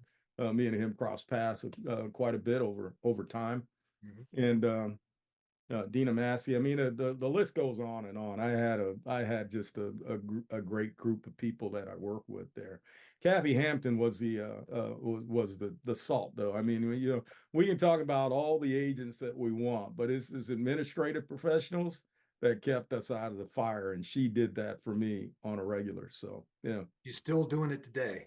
yeah, I just left Camp Pendleton 2 months ago, retiring finally from the third time, and she is just a rock. I mean, keeps that place together.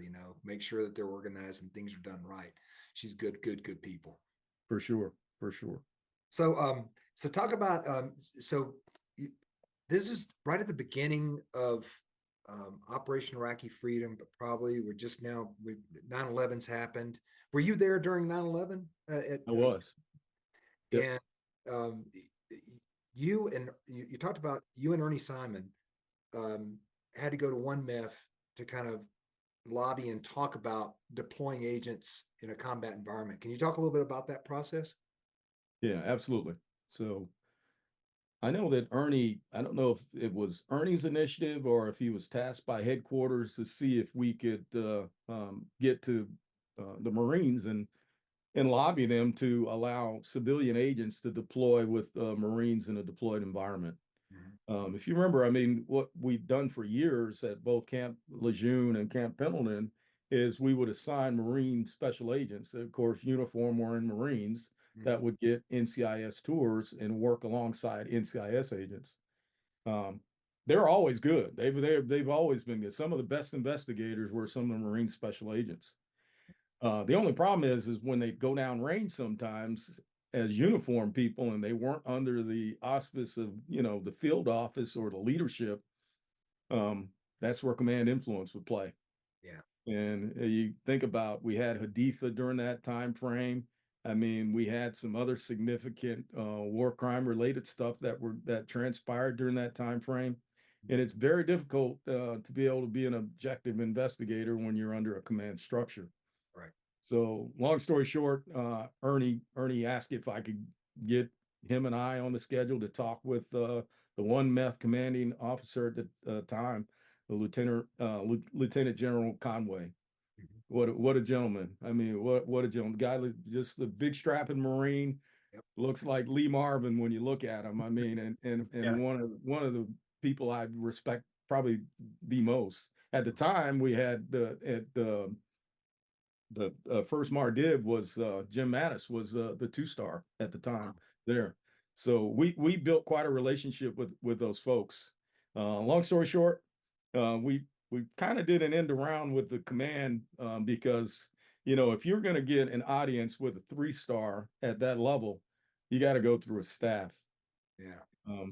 So I knew this, but I didn't go through the staff. I went around him, and I was able to get on his calendar because I actually proposed it with the staff and I knew they were going to kill it. So long story short, I got an audience with the general, with Ernie, and the rest is history. He agreed, but the staff, I can tell you, I did burn a couple bridges there for a period of time, but it was okay. It was well worth it. It was what we had to do to get things done, So. Absolutely agree. So, wow. Yeah, that could be a challenge working with staff sometimes, especially with Marines. But so anyway, so you're there at Camp Pendleton. We're now supporting war effort, and can you? I think the next bullet of information you provided is how you got into counterintelligence. And if I look back, it's like when I look back, it's like we used to back in the day. FCI, we used to say FCI stands for Former Criminal Investigator instead of Foreign Counterintelligence. Remember that? Oh yeah. And I said it many a time. so when I hear stories about how people get into counterintelligence, it's like you really do have to be out of your mind to take a really good criminal investigator and take him out of his comfort zone and place him into counterintelligence. What was that process like? Because I know a lot of leadership back in the days, like we wanted to cross-pollinate people with counterintelligence and criminal investigations. You must have been one of the first guys that had to do that cross-pollination process from criminal investigator to counterintelligence. At a late stage in my career as well, so to Yeah. note. But you know, to just take it back and you know, when I showed up at Camp Pendleton, it was you know, it was a resident agency under the San Diego field office. Mm-hmm. Well, we stood it up as a field office. I was the first SAC.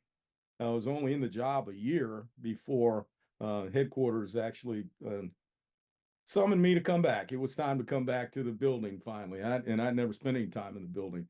So long story short, I know how I got this trip back to headquarters as well, because I was at a SAC conference. Yeah. And you know, typical Ridley fashion, I was kind of running my mouth about, you know, deploying and, you know, why are we sending people here and doing this and doing that? And so long story short, I think that's how I got my invite back to work at headquarters. Is it was time to, hey, get this guy some additional experience that he might need.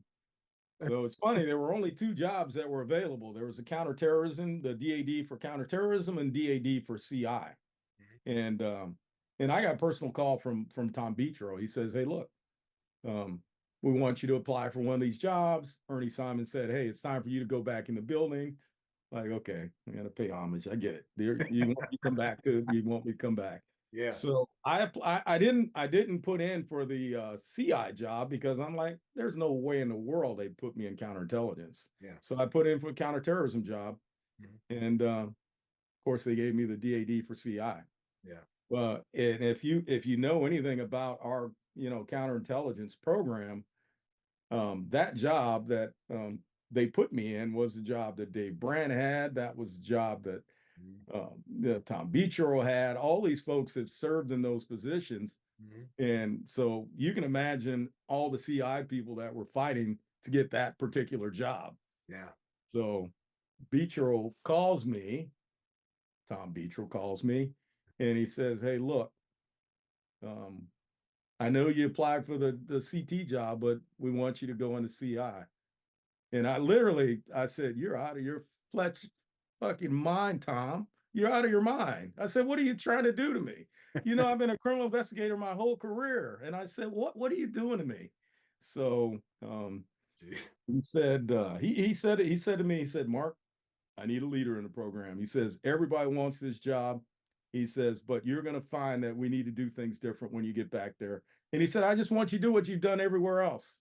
I said, what's that, Tom? I haven't done any CI. I can't even spell CI, you know? So he told me to ask two CI agents the same thing and see if I got the same answer. I remember it vividly. Wow. And he's like, it was time for transition. So anyway, I go back to headquarters. I go into the DAD job for CI, which is a big dog. It was a big job. I mean, to be involved in the CI community and be able to lead that program took a lot. My first 6 months, Lee, I was only in the job 18 months. Wow. But in the first 6 months, I was so, I mean, I was walking in the walls. I was like, I mean, I stayed late every night just to read up on acronyms and just trying to get the history on things that were transpiring. Luckily, I had Bob Tracy in there, and he was a guy that really helped me. And there were a lot of other CI professionals in there.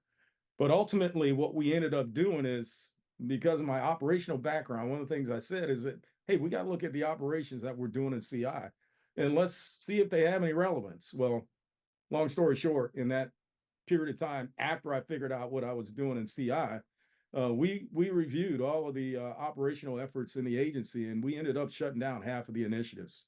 Wow. You know, one thing about the initiatives with Navy, when you're doing operational activity and it has no impact on your customer, why are you doing it? Yeah. So I think we were able to at least get in that job and change the mindset. And one of the things that we did was try to identify what is most important to Navy. Well, And if you try technology is the thing that is most important to them, and that's what they echo to us, and that's what we transition to. Sure. So long story short, our program shifted during that time frame, with technology being the lead for what we were doing from an investigative standpoint, and also from an operational perspective as well. And now we got relevance. I mean, the people that are paying the dollars, that are doing the things, now we're supporting something that we're doing for them. It matters.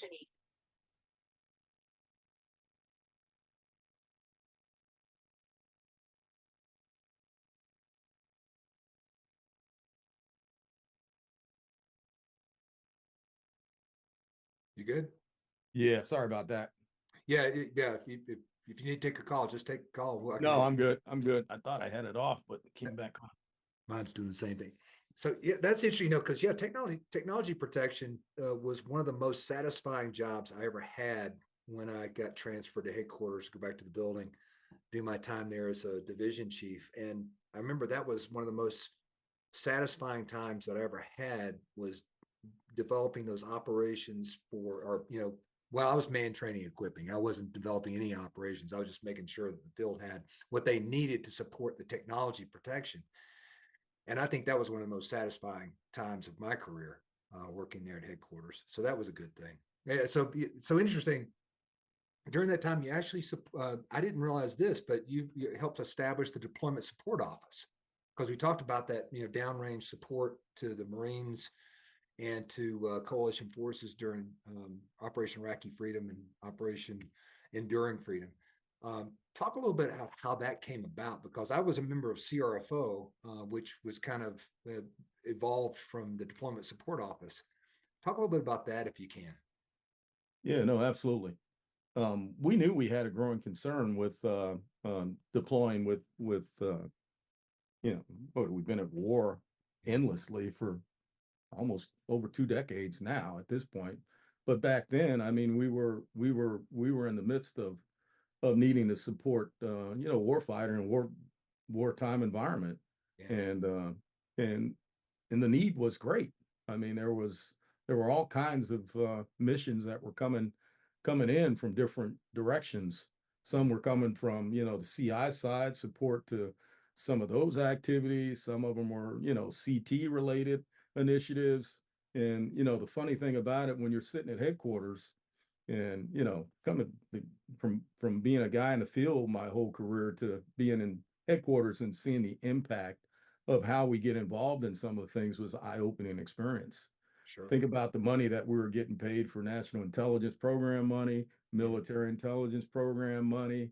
Now there's a return on investment. I mean, they would put out an RFF, request for forces, and say, hey, we need a certain number of people. And ultimately, we ended up having to support those missions. If we didn't support those missions, it could have come to the point where they start cutting resources within in our organization.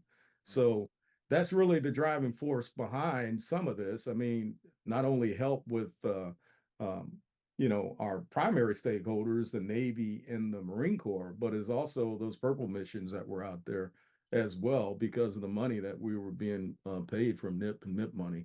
So, it became a time that we really had to build a capability. Scott Milburn, another one of my colleagues that, from days gone by, Scotty and I went to basic together, and, career, he ended up in Code 22 when he and Dave DePaula helped us stand up the Deployment Support Office. Right. At the same time, there was a parallel project that was going on with Mark Fox to help put together the CRFO. And of course, between the two groups, we were able to kind of meld what needed to happen. And then we built that the Deployment Support Office, CRFO, the assignment of people, the RFFs. I mean, it's a game changer. You think about how our organization became even more relevant in a time when all of the services needed us most, and we stepped up to the plate. I mean, we had agents, as you know, that have gone down range multiple times and sacrificed their families. But then look at some of the work and critical work that they were doing, and I get named agent after agent, and I couldn't be more proud of the time that I saw of some of the things that we did in support of all of these operations from that standpoint. CRFO guys, man, those guys rock. I mean, I just enjoyed being around them, and got a chance to see them in theater at one point. So Yeah. I get back to headquarters while we're doing this, and I'm sitting in my very first meeting with Dave Brandt. I'm back chair because I'm a DAD, so I'm lower than crap. But Yeah. he starts talking about the deployment support and how we need to get a senior over there into the area, and he says, Ridley, you and the colonel, you're going. So next thing I know, me and the colonel went on a Is that Jack Ray? Jack Ray traveling? Colonel Jack Ray. Yeah, what a time. So Yeah. we hit everywhere. We ended up going to, we went to Kuwait, we were in Basra, we went to Hilla, we went, we were all over the place, and it was pretty incredible. We were there to interview the people, see what they were doing, and that's a long story, but it was very rewarding. It really opened our eyes, and it really set the tone for what we needed to do as it relates to supporting these operations going forward. Yeah. Yeah. When I think about it, when I was talking to some of the Vietnam guys, literally talking about support to downrange operations. We had offices, the NISOs, the Naval Investigative Service offices at those times. He said, and we had no training. They basically put us on a jet, and we flew an airliner into Saigon, got off the plane, and we were there. And then you're kind of at the mercy of whoever could support you when you needed it. So you had to be an expert at shaking hands and slapping backs in order to get stuff done. And so when we deployed to Iraq, and I had my 3 tours in Iraq, I just remember the amazing support we had from Deployment Support Office, and from then as CRFO had ramped up with Dave Cronk as the first SAC there. How amazing the support was, because it was a complete different situation for our guys that had gone to Vietnam. Maybe we learned from that, maybe we didn't, I'm not sure, but it was a great experience for me, and really the highlight of my career, I think, was the time working operations in a combat environment. Really interesting time. Yeah, no, for sure. Well, luckily we had a lot of hands in the pie to be able to do that one, and it took a lot of support. It took a lot of lobbying. It took a lot of people on the ground to look at different things. I know Scotty Milburn did a remarkable job visiting with different areas, and then others within the CRFO and the stand up. Mark Fox. The list goes on and on of people that just really contributed to the development of that capability, which lives on today. Yeah, sure. So so you move on from DAD, and you're selected as the first assistant director of the Directorate of Intelligence. So what are you thinking? So now you're a criminal investigator. You got this experience in CI. You must say, well, I'm not. Okay, here we go. A new challenge, right? Yeah. Yeah, you wouldn't want to hear what I said to Betro this time. I'm like, hey man, what are you really, what are you doing to me? I'm like, listen, I'm a criminal investigator, okay? Get it? I'm a criminal investigator. And hey, if you guys don't see a really relevant job for me to do, then put me back in the field. I want to go back to the field. I'll be a SAC somewhere. Send me to Italy. I'll go anywhere. Let me go. But that being said, man, I can tell you every job I ever had has been a rewarding job, because I got a chance to work with the analysts, and it gave me a whole different perspective on the organization and the impact of what analytical work means to our organization. We figured out some of that when we started Cold Case number 1. We had some remarkable people, Stacy Dotson, Jean Marie Santel. These people had done some work for us on that thing, and I'm like, why don't we use analysts more? Why wouldn't we make them, because they look at things from a different optic than an operator does. So, can you imagine an operator team with the right analysts, and then what impact that you can have on that? And so I was only in the job for a year, but I can tell you, I'm glad I did it. And I'm telling you, I would never have been able to do some of the things that I did in my career if I didn't have that experience, and to be around people like John Beatty and You know, Shonda, and but we just had we had a great group of people that Yeah. were in that directorate. And then let's not even talk about the MTAC and what the relevance of the MTAC was to being able to be on top of the threats that are breaking worldwide. Sure. It really is the brains of the organization. We can say whatever we want. I mean, in our own small operator world, we think we're doing something, but these guys are the ones that are compiling all the data, doing all the information. They're giving us the information that we need to be able to build programmatic guidance, and then not only programmatic guidance, but being able to roll that into being able to account for resources and where we put our resources. It really is remarkable, Directorate of Intelligence, and a hell of an opportunity to be the first as the lead of that. Luckily, I had a lot of people that were in that directorate before I got there, and they guided me, and I learned a hell of a lot from a lot of good people. Well, they really are. I mean, they really are a valuable asset to the organization, even to today. I mean, how many times in my career have I used those guys to kind of figure out strategy, laying down a 5-year plan to protect technology, things like this. They were so valuable to kind of look at look at that, all that information that was coming in, and kind of refine it and make it something as a product that we can have value in, get value out of.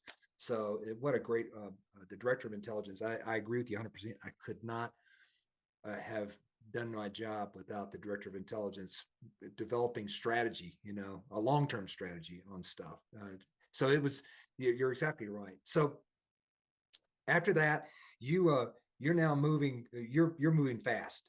So now you finally get back into general crimes as a criminal investigator, EAD, Executive Assistant Director, General Crimes. And once again, now you're going back to the day, you're preaching operational excellence. Let's talk about that a little bit, because what was some of the challenges for our general crimes group when you went back into it? What were you seeing, the stuff that need to be addressed?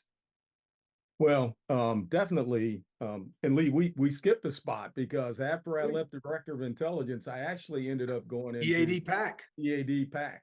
That's right. And I Talk was about only that. in that job 1 year. You're right. I'm moving. Maybe they couldn't find a good job for me. I don't know. But so I knew it was an opportunity, and I knew if I didn't jump on the opportunity, it might be a while before I had a chance to be a senior executive.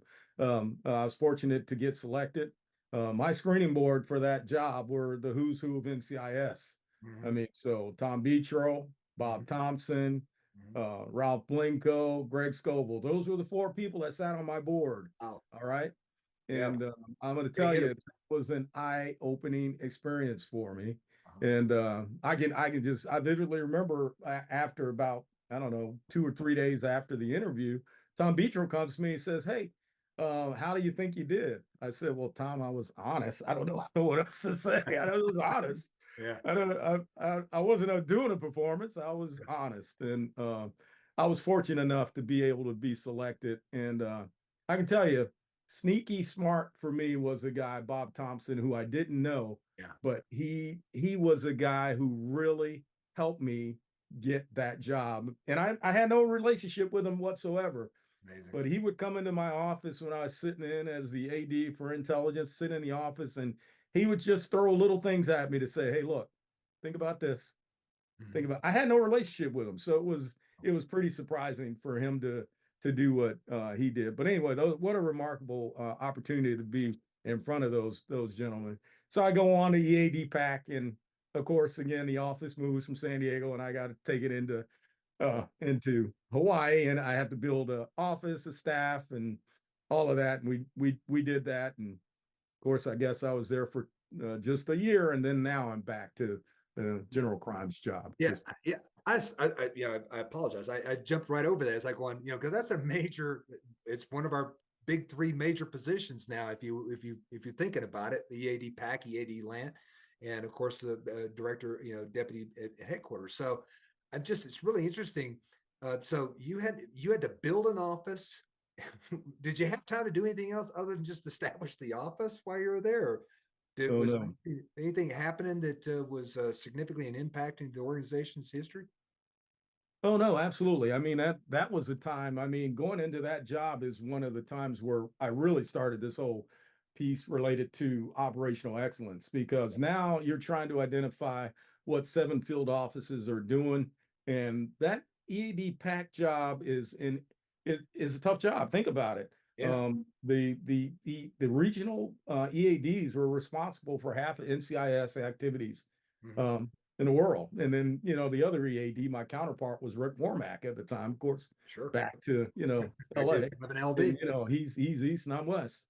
And so, it's an interesting job, because you not only have to be the liaison, the point, but you also have to represent the interests of the field offices to headquarters. Yeah. And if that EAD pack or EAD LANT is not, an integral part of what's going on, now your operations are getting driven. Now your activities are getting driven by people that have been sitting in the Beltway for, you know, an extreme period of time. So those jobs were absolutely critical. And I think it was brilliant that Dave Brandt and Tom Beechero, Bob Thompson, all those guys, got to the point where, hey, they knew they needed an advocate for the field, if you will, but also an operational boss in the field. And it's kind of unique being an EAD in a region, because when you fly into a particular location, whether it's an embassy in Kenya or somewhere else, and you've got a senior executive that's walking into the building, you get an entree with the ambassador. You get an entree with the other senior leaders that are in the area. Sometimes these SACs don't have the ability to do that. So what we did is I was on the road all the time, and Middle East Field Office was a part of the region at that time. So not only did we have Singapore, Japan, everything this side of the Mississippi, but we also had Middle East Field Office, and obviously there was a lot of stuff going on there. So a lot of activity, a lot of travel. I was never home actually, but at the same time, we were still building the office and doing what we needed to do with a lot of support in the backdrop. Sure, that's got to be a very challenging job. Just trying to juggle the, as you said, the 7 field offices, that you're working with, the SACs and all the management of that. So now, is that also part of the kind of execution of strategy in those field offices? We talked about that operational portion of it, but is that part of the strategy? Is like going, okay, I need to have, if all my field officers are having a problem with this, or this office is having a problem with this or that. Um, that must have been a challenge trying to get those strategies, everybody marching in one direction, right? Oh no, absolutely, absolutely. Uh, it's a lot. I mean, you obviously you've got 7 SACs that are working underneath your control. Some of them more experienced than me in different areas. So, um, I mean, you utilize what you have at your Mhm. disposal to be able to do the things that need to get done. Mhm. That being said, operational excellence was a big deal. I mean, that was one of the drum beats even for Dave Brandt. How do we continue to make sure that our investigative efforts are at the highest level? We're doing things the Mhm. way they're supposed to be done. And so the regional boss became an integral part of making sure that operational excellence, getting cases out, doing them right, doing them proper, and then focusing the offices in on the things that are most critical and the most critical activities. Mhm. If you try to protect everything, then you're likely going to protect nothing, right? So here you go right back to this intelligence led profile. And this is one that I think Tom Beechero used to preach pretty hard is, hey, know your backyard, know your domain, and then let's figure out what's most important to protect in that domain. And then maybe we can not have to, maybe we can dive, vert away from some of this other activity. Well, let's focus on the things that matter to our stakeholders.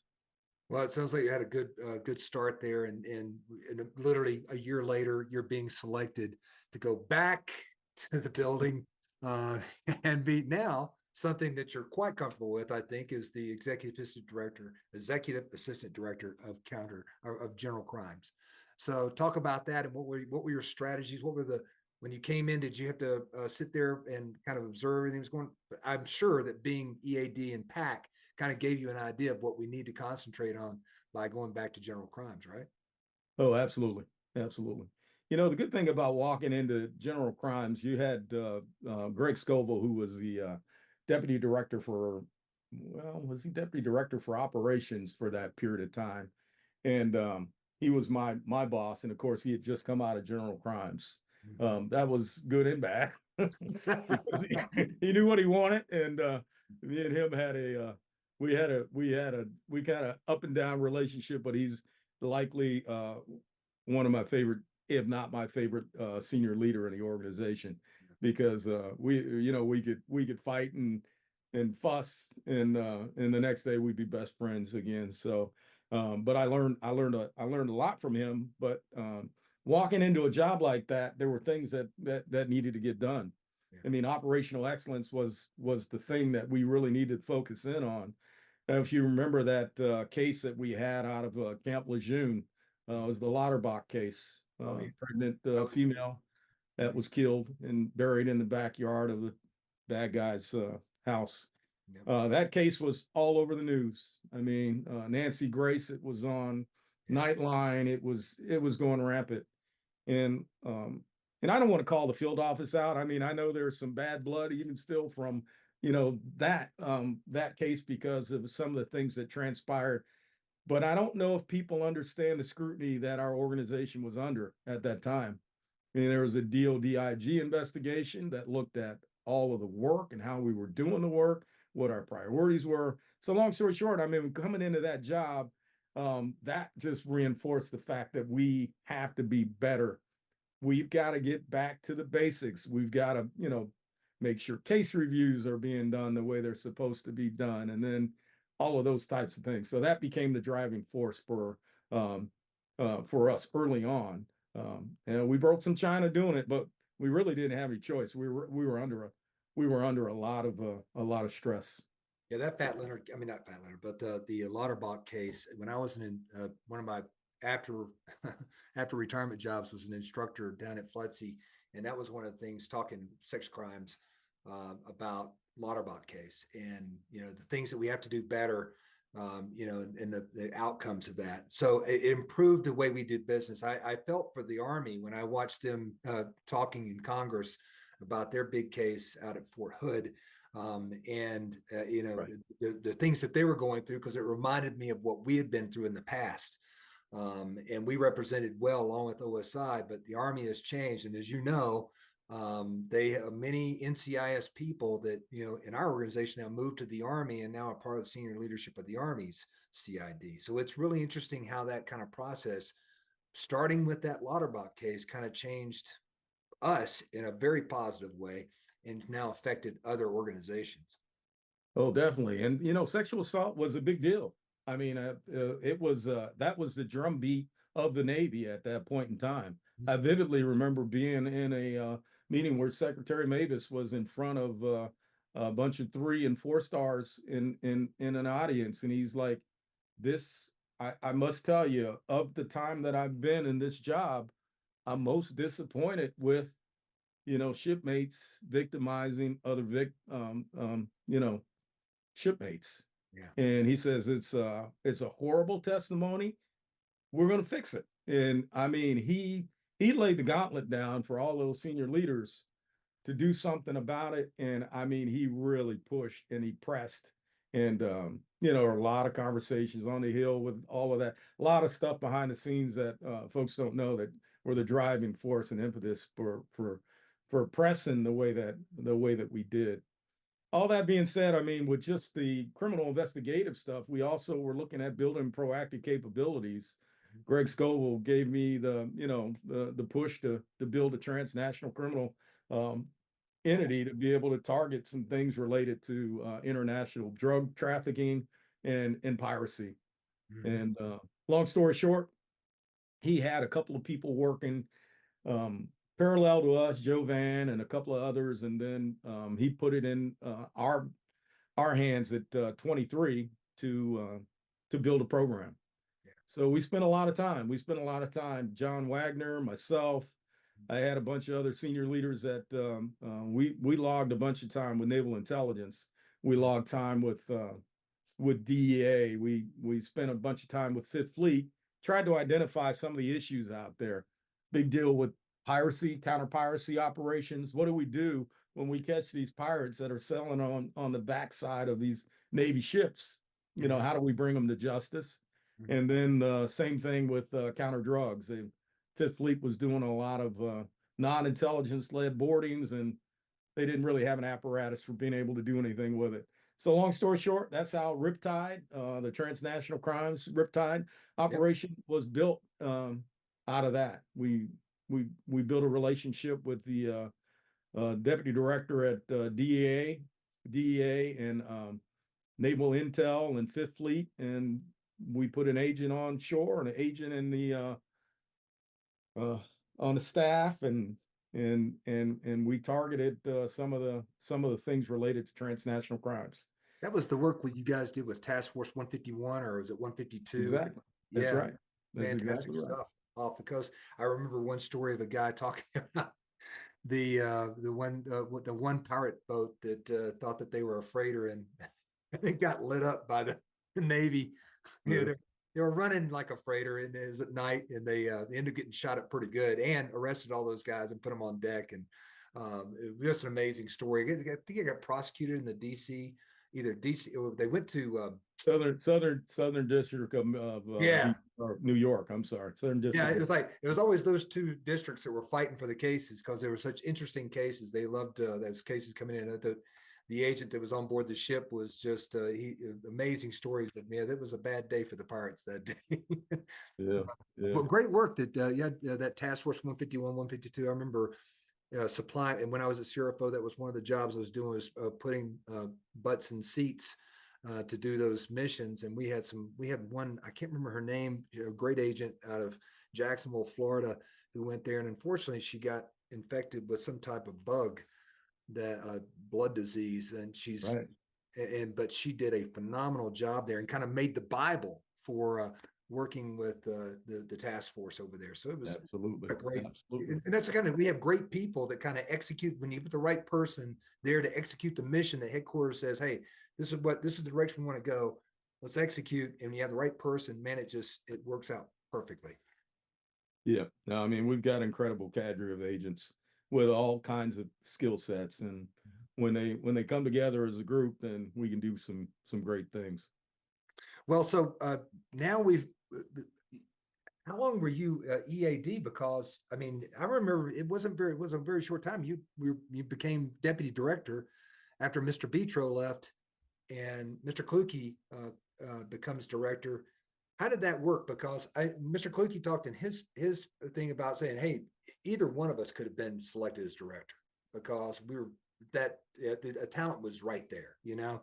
And he mentioned in his interview that he goes, I said to Mark, hey man, if you get selected, I'll be happy to be your number two. And you said the same thing to him. It was just this synergistic type of relationship you guys had. Can you talk a little bit about your time as deputy? Because there's a lot of things that you guys had to go through during your time as deputy director. Yeah, what an interesting time. You got to realize I go back and I guess I would have been in the criminal investigative job for about 2.5 to 3 years before selected for the deputy position. So I was in that criminal investigative job for a little bit of time compared to, you know, the previous 2 or 3 assignments.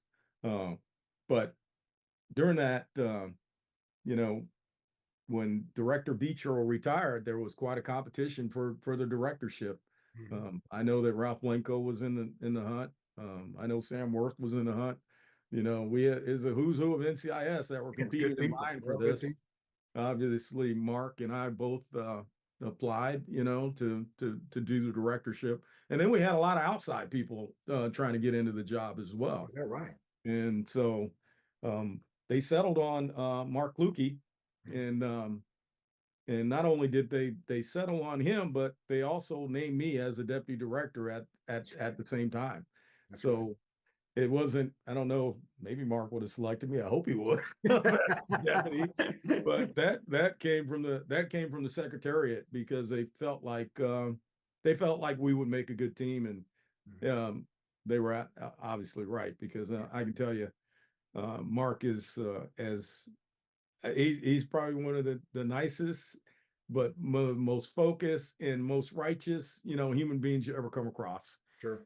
And, support that you get from a guy like him is incredible. I walked through a wall for that guy because of the way that he displayed himself and the things that he did. So I think we're good. We were a good balance for doing that. So if you remember, we had a two deputy model at that time. We had a DD for management administration, and then we had a DD for operations. But Secretariat decided that it was, hey, you only really need one guy.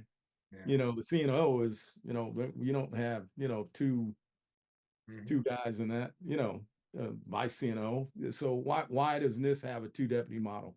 Long story short, we went to that model, and that gave me a lot. I mean, on my plate as Sure. as that position. All of the codes, all the regional bosses reported through the deputy, and the administrative side as well. So quite a change.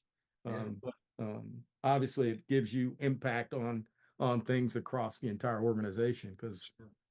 every senior reported through the deputy's job, and then I reported directly to Mark Kluge. So Good thing about working with Mark is that if he said something, you bet that I was on the same page with him. yeah, And if I said something, he was on the same page with me. yeah. And we supported each other from day one, and never had I can't think of a time where we really disagreed. Maybe But lightly, but were nothing significant. were Yeah. were there times when you wished you would have had a deputy director who could take in that administrative stuff so you could focus on the operations? Were there times that you go, boy, I wish I had a guy who would just take care of this stuff and get it off my plate so I can focus on operations? Well, we still did. I mean, you still had Sam Worth work in management and administration, Oh, okay. but it was really as an EAD. It wasn't a deputy, Okay. but he reported through me. Mhm. Uh, I think that what they learned over time was when you have two equals, Mhm. it's kind of hard to get things done sometimes, because I'm not saying there was any friction between the last, the deputy of M&A and the deputy of operations before our time, but we know there were challenges between the personalities. So it is kind of nice to have one guy to be able to be the tiebreaker, as opposed to, Yeah. you got two equals. That made I think it makes it somewhat tough. Sure. Uh, So with Sam being in that role, I mean, he was tremendous leader. He did a lot of work on the M&A side, and he drove that organization. Mhm. I just think as the deputy making a decision, at least you have one guy. You don't have to compete with that person to make a decision. So, Sure. So talk about some of the things, because I know that you guys, I mean, we talked about the Fat Leonard. Let's talk a little bit about Fat Leonard, because that is an amazing case that was conducted, and I still, even the last couple of years, we've seen all the kind of the last people go through the justice process, and Leonard still waiting to have his final day in court. What was your thoughts on that, the Fat Leonard case, and how it was conducted? Because I know it's just the way you guys were able to draw him to San Diego so we could put his butt in jail was an amazing story. I mean, there's a lot of work done on that case. It's arguably the most significant fraud case in the Navy's history, involving the most senior people, in the Navy. I know Mhm. we've had some cases in the past, he'll win some other cases that would rival it, but this guy, Fat Leonard, built quite a relationship with a lot of Navy leaders over the years. His father had run a husbanding business, and he took it over, and he had quite a relationship with a bunch of Navy seniors, and he used his influence through bribery to get things done that he wanted to get done, whether it was ghost contracts, or mischarging, or directing an activity to somewhere it shouldn't have been directed. Yeah. But you got to remember, I mean, the impact of Fat Leonard is he was also a husbanding agent for many adversaries as well. Mhm. And I mean, our most significant adversaries. So Sure. the damage that ultimately was done by this thing is, I don't even know if it's measurable, honestly. Wow. I'm not certain how we'll ever be able to reconcile it. I think that some people were brought to justice, but I think some eluded justice. And you got to think about how significant this case was and what the impact was on the Navy, you know. So you can imagine any and all of the Navy seniors want to protect the institution, which is always, you know, the root of some of these things. So, but the challenges of being able to manage a case like that is tough. I mean, the agents in the field, we've worked cases um, naming Fat Leonard and other Navy officials in different activities for years, and we were never able to bring it to fruition. Cases would open, they'd close, and yeah, I'll tell you, the 23, the office in Singapore, other operational people came together and did a really good job of being able to compile all the information and go back years of cases that have helped him elude prosecution to be able to get us to a point where we could move forward. Well, one of the most disappointing aspects of that case, obviously, is the apprehension or arrest of one of our own. And that must have been a tough thing to learn as deputy director. One of our guys was involved in this scandal. Certainly. I mean, I mean, who's prepared for that as a boss? Someone comes in and tells you, "Hey, look, one of our own." And I happen to know John, you know, from days gone by, not real well, but I think he was in the San Diego field office when I was at Camp Pendleton, and I always thought of him as being a really sharp, you know, agent coming up from what I could see from afar. But when he was named, you know, in this evolution, obviously we had to do something operationally to be able to make sure that you know, the information didn't get out that could compromise the investigation. Yeah. And so it was a hard choice. I mean, do we allow him to continue, or do we take him offline? And then does that scare Fat Leonard, and we never get the ability to lure him to U.S. soil? Sure. So long story short, we let it ride. I mean, we did false flag with him, and I mean, I won't go into the details of it because there's all kinds of books and everything else that are going to come out about this, but quite a challenge for a case for us to be able to work. Yeah. Think about it. I'm the acting director during a large portion of this, and some of the most senior people in the Navy were implicated, or at least a person of interest. I will say that lightly. We won't ever know the true story of, you know, the involvement of all that are involved. But remember, the CNO was actually 7th Fleet when some of this stuff was going on.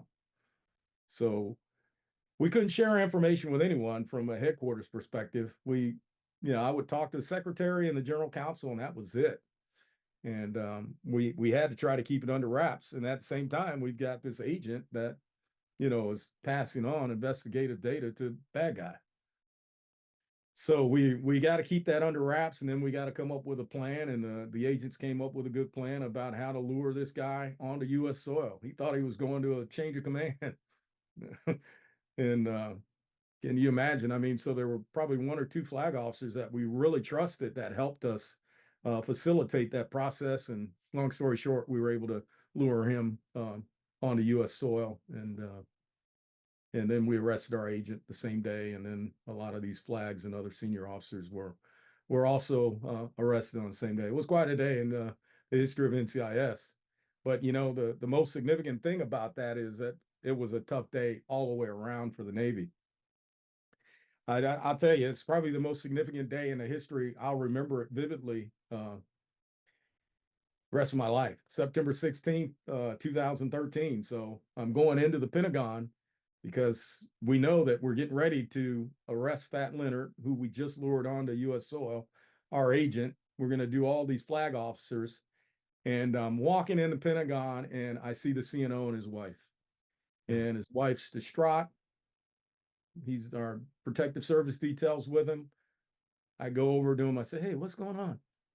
Active shooter at the Navy Yard. The very day that we were doing this big deal, you know, with likely the largest fraud case in the history of, Department of the Navy, Department of Defense. And so I go in first and, call the MTAC, try to get some ground truth as to what's going on. Go back in and try to tell the CNO exactly what's happening and this, that, and the other thing, and just getting them up to speed. And the next thing is, hey, after I'm done briefing them, hopefully I'm giving them enough information to be able to do what they had. The shooting was still active at that time. I mean, the bad guy was inside. We had, police officers, agents from the DMV, all in there trying to do away with this threat. So we get done doing that briefing, and I tell the vice chief of naval operations, I said, sir, I'm talking to the CNO, but I really need to talk to you about something else. And I went to another office with him and ultimately told him about this case with Fat Leonard. And I'm like, I can't tell the CNO because he was 7th Fleet during a good period of time when some of this stuff was going on. So we can only really work it through you, and that's the approach that we're going to take. Surreal. I mean, what a day, surreal. And then ultimately you go and have to brief the secretary, because the secretary is getting calls from the president about an active shooter on his military installation not far from Capitol Hill.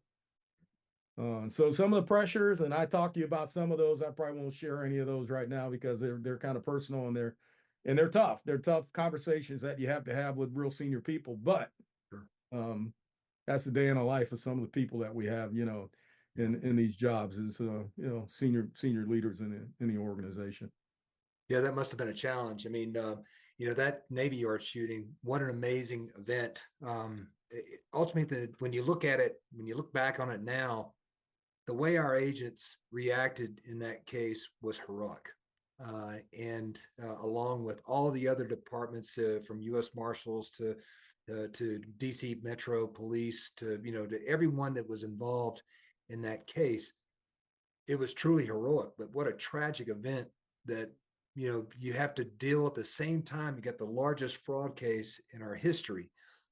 That must have been an incredible day. I guarantee you probably went home that day, and I hope there was a beer waiting for you or something. Yeah, a beer and a shot or two. No, I mean, you can imagine. I mean, we were on the hook for a while until we could resolve that case. And trying to get the information to the secretary we couldn't give him enough information. Sure. Because he was under the gun. So you can imagine. But you're right. I mean, the most significant part is, the people that lost their lives that day, and then the response by all the law enforcement community. I mean, it's the most incredible action that you could ever think of. I mean, Metro Police Department, ATF, DEA, FBI, you name it. Every organization that had anyone were sending people to the gate. And, the whole thing with an active shooter is you got to neutralize the threat, right? So, you might have an NCIS agent show up there in ATF and the two of them into the building. What a remarkable day for law enforcement in the way that they went about resolving the issue. You couldn't be prouder to be, aside the folks. Not to mention that 2 of our agents were involved in the firefight, more than 2, but the 2 that were involved in the firefight and the Metro police officer that got shot in the leg through and through, our agents carried them out to safety. Ultimately, we ended up neutralizing the threat. Our teams, they work. You couldn't be more proud of people in that environment. What an amazing time. So talk about some of the other things that you had to deal with. I always talk about senior leaders and the aspects of being a senior leader, and some of the problems that you have to deal with. I know kind of throughout the time I've talked to a lot of the deputies and directors has been the movement of personnel, OCONUS, INCONUS, INCONUS, OCONUS. Can you talk a little bit about that? If you guys had that challenge, did you have that challenge as well? Yeah, no, absolutely. And I'll say this: when we first got in the job, it was one of the things that Mark Kluge knew that he had to address. And I know he addressed with the secretary that, hey, look, we're going to take a different stance on mobility. We're going to focus on sending the right people with the right skill sets to the right location. And so it was a blast of the past. If you remember when we hired on, I'm not saying everyone has to, move 9 times like I did or whatever number you had to move. I'm not saying that we have to do that, but remember, this is a global Navy, and we need people with the right skill sets to be able to attack different issues. So, long story short, mobility became a big deal, and you know, I was in the job 6.5 years as a deputy director, so I made up for all those other moves. I was there for quite a bit, Yeah. and at a time when we really were changing our focus, mobility became a big drumbeat. I mean, some liked it, some didn't, and unfortunately, what we did is we identified that we had gaps in different places.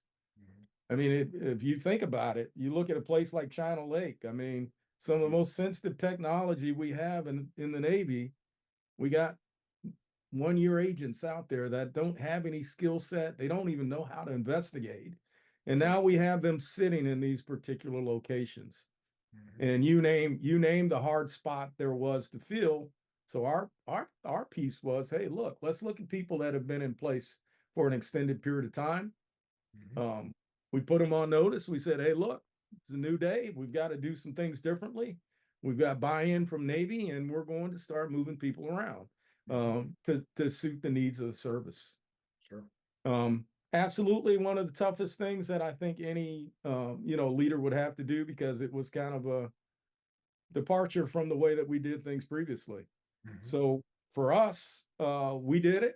I mean, we were challenged in court. We had a DODIG investigation Wow. resulting in it. And we didn't lose any of the court cases. And DODIG said, not only were you guys, doing what you were supposed to as leaders, maybe you should have been doing it sooner. So Yeah. it felt good to be able to do that. That being said, I mean, there's a lot of people that ended up having to move, and I know it disrupts families and that, but I mean, the thing that we kept coming back to was, hey, there's a mobility agreement. That was a condition Sure. of employment and needs of the service. And our thoughts were, if a person had been sitting in a place for 8 years, that you know maybe it'd be okay for them to move and contribute in a different manner. As you know, I mean, when you work in a place like Sasebo, or you work at Camp Pendleton, and then you go and work at the headquarters building, those are all totally different jobs. Yeah. They're diverse, they're different, Yeah. and the only way to stretch people out and make them more valuable and important, and to be able to have the influence on the things you need to do, you gotta move, unfortunately. And that was our thoughts. So it got to a point where we were having people, that didn't want to be in the SSA program, and how competitive it was to be an agent afloat back in the day. I mean, you had to be on your game to get one of those jobs. Yeah. Now, Sure. nobody that wants to do the job at all. Yeah. And I mean, if you don't want to ride a ship to support the Navy at the tip of the spear, what are you doing? Why are you here? Yeah. So long story short, mobility to me, as you can imagine, is passion for me, because I felt like it was important, not from my perspective, but for our stakeholders. They expect things from us. Sure. Yeah, absolutely. That had to be the most challenging thing. It continues to be a challenge today as they try to figure out, even one of the things they're coming up with is hiring Californians for California jobs, because we're having such a hard time getting people Camp Pendleton, because they just, certainly it's a high cost area and always has been, always will be. And so, you know, I don't know if this strategy will work, but it seems like to me it's just another strategy that's been tried. So it'll continue to be an issue for every director that comes along. I'm sure it's as much an issue for your time as it will be for the director 5, 20 years from now, 5 to 10, 15, 20 years from now. Oh So no, you're absolutely right. I don't envy them in having to do it, but you make a stance and you figure out and then you execute and do what needs to be done. I mhm, mean, we serve kind of at the pleasure in these jobs. So you've got to, end of the day, mission comes first. I'm not saying that people aren't important. People are extremely important. Um, And I think, you know, in any of the jobs that either Director Kluge or I worked in, we always took care of our people, but mobility we just felt very, very strong about. And I mean, because you want to sustain the needs of the service. Sure. Operational excellence plays into that. You get people that sit in jobs for extended periods of time, and they get used to doing what they were used to doing for years on end, whether it was value added or not. Well, there's time for change. You know, program planning as a leader in that job, as the deputy director, and all the other jobs at headquarters. Operational excellence becomes, you know, the drumbeat for everything we do. One of our big problems coming into the job as leaders during that time frame was we received money for national intel program money, military intel program money, general investigative activity, and we might have a general criminal investigator sitting in a CI operational billet. So right from the very beginning,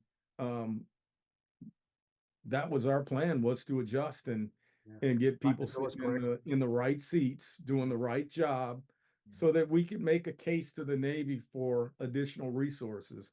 Hard to tell the Navy that we're going to do something when we're not even using the resources that they're paying us for appropriately. So it's a hard thing to do, and it takes a lot, but it's just it was necessary, at least during our time. Sure, big challenges for sure.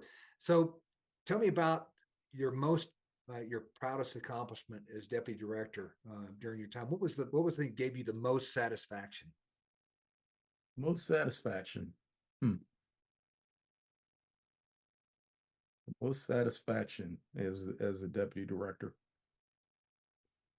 Well, I'll tell you, I think our response to critical activities is always the thing that would keep me awake at night, you know, and seeing some of the work that we did related to the Navy Yard shooting is something that stays with me. I know from the time that I started with the organization up until the time that I left, even when I was sitting in 23, you're always wondering, how are we going to respond when it really hits the fan? Are we going to respond appropriately? Or are we going to do what we're supposed to? I can tell you, after Navy Yard shooting, we took a deep dive like everybody else does, who did what and should have done what and all of that. I'm very proud of the work that all the agents did and the work that went afterwards. I think it's a big deal. But being prepared to be able to handle those types of events was a big deal. I also am very proud of some of the support that we did to foreign counterintelligence. A lot of folks don't know, but we had a significant rewrite of the CI authorities during that time frame when I was the deputy director, and there were a lot of people coming after the mission, both Navy and Marine Corps, and it was coming from Purple Side as well. And I can tell you, one of the hardest things I've ever had to do was sit in front of people and be that one naysayer in the room that said, "Hey, look, can't do it. I don't believe that it makes sense to have military people doing a job that we are well versed to do." First of all, they can't build the type of relationships that we build. We're already embedded in different locations. We're embedded in all of these federal law enforcement organizations that some have dual missions. It would be hard to be able to replace us in that. That was a challenge. It was a big challenge. But you know, for now, during that time frame, we won. I don't know what goes on with it now because I don't really keep up with what we're still winning. What's that? We're still winning.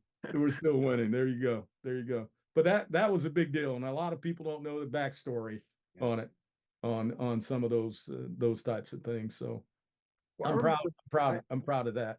And then just getting operational excellence, big deal. Getting us back to the basics, holding people accountable, and doing the work that is supposed to be done, and then moving forward. But I can tell you, my time as an NCIS agent is just the best time of my life.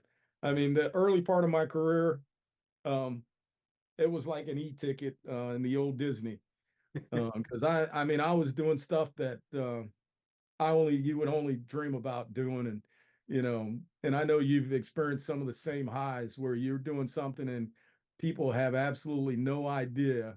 You know, Yeah. I vividly remember being in the green zone over in Baghdad, Yeah. and it was July 4th, and there was a party out in the area where it was, the castle there, and it's just incredible. It was surreal to Yeah. think that we were involved in some of the activity that we're involved in. So It's incredible. anyway, what a Amazing. great time! What a great time to be an agent, and magnitude of being an agent and the stuff that you're involved in. It's just good time, good time.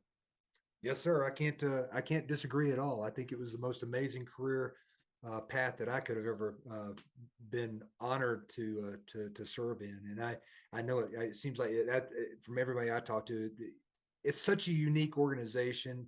It's such an amazing organization, and the people. It really comes down to the people that you've worked with over the years, and that's obviously uh, my passion is kind of telling the history of that, because we are such a unique organization within the law enforcement community. There's none like it, and well, maybe there are a couple like it because they're trying to build themselves like us now. That's But going to take a while. that's going to take a while. But I really appreciate you coming on the podcast and talking about your time as deputy director, as well as your amazing career.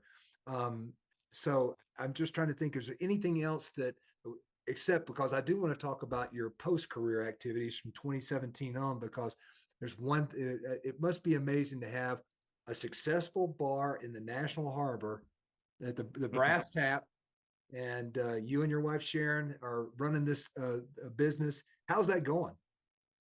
Oh yeah. So I think the business is going great. Um, I left the agency July 2016, Mm-hmm. and I was already starting to feel around as to what I wanted to do, and Mm-hmm. settled on this franchise opportunity with the Brass Tap. Mm-hmm. It's a company based out of Florida, and we put a franchise location at the National Harbor in DC area. What a great place! I mean, it's kind of cool because even to this day, we get special parties, events, buyouts. Navy aviators come every year and have their party right at our place. Right. I've seen Admiral Gortney, you name the senior at some of these parties. It's been pretty cool. Yeah. And he's funny. He'd come to the bar and he's like, "You own this bar?" I was a bartender. I was a bartender when I was in school, and Are you saying, right? Are anyway, you looking for a job? it's so funny. I let him get behind the bar, showed him the kegs of the keg room, and Yeah. it's been a rewarding second act, and it would have been tough for me to do other things because when you get to the level that you get to in our organization, I mean, how can you go into another job and try to replicate, the activity that you're involved in? Maybe you can, but I Yeah. felt like I needed to do something totally different. I felt like I hit the pinnacle. Yeah. So It is like a Monty Python. different. Oldest Now for bartender in the National Harbor is me, and I'm enjoying it. Standing. Well, I think about the Monty Python. I say now for something completely different, and that's Right. exactly what you did. And it's amazing. I follow you on Facebook, and I follow the Brass Tap, and it looks like it's doing great, because it's so hard to, especially during these times. Everything from 17, you had the COVID time. It must have been really hard, kind of navigating those tough times to where you are now. So I'm glad that it's being so successful. No, absolutely. No, COVID was not a part of the business plan, but luckily, we pretty well versed at being able to look at all the programs that were available to business owners and all of that. And I can definitely credit, the work that we've done to build this business through some of the things that I learned with NCIS. I'm like, I think if I can, work in a senior job at NCIS, I should be able to run this small bar at this location. So What's we're great having a good about, time. it must be great having a bar where you can fire somebody and not have to go through a whole process. Yeah, and it happens a lot. No, I got some great people there too, but Yeah. service industry is a totally different animal than Yeah. than you know, professional NCIS investigative agency like we had. So, but Well, it's fun. It's all it's different, but it's definitely rewarding, and definitely you get some things back from it. I love interacting with people and seeing a lot of the NCIS old timers come through all the time. So I'm never surprised by who walks through the door. It's pretty cool. that's awesome, man. Well, listen, thank you so much for being a part of the podcast, the history, this history podcast, NCIS reports from the field, telling the story of NCIS one career at a time. And it's been a pleasure to have Deputy Director Mark Ridley on the program today. And we look forward to hearing from him real soon. Maybe we can get him back on. We can have the whole Long Beach office on there. We can tell old stories. Oh, that would be fun. That would be fun. Hey, Lee, thank you for what you're doing. That's remarkable. You've done a good job with these podcasts. I've seen you interacting with people. You're interactive, and hopefully you can save us from ourselves and make us look good. So thank you for that. Appreciate you, man. Well, let's hope so. That's the goal. That's the goal. Good. Continue to look good, man. Well, hey, good talking to you, Mark. And listen, I wish you all the success in the world with Brass Tap, and say hi to Sharon for us, okay? All right. Pass my regards to Kathy. All right, brother. Take care. All right. Over.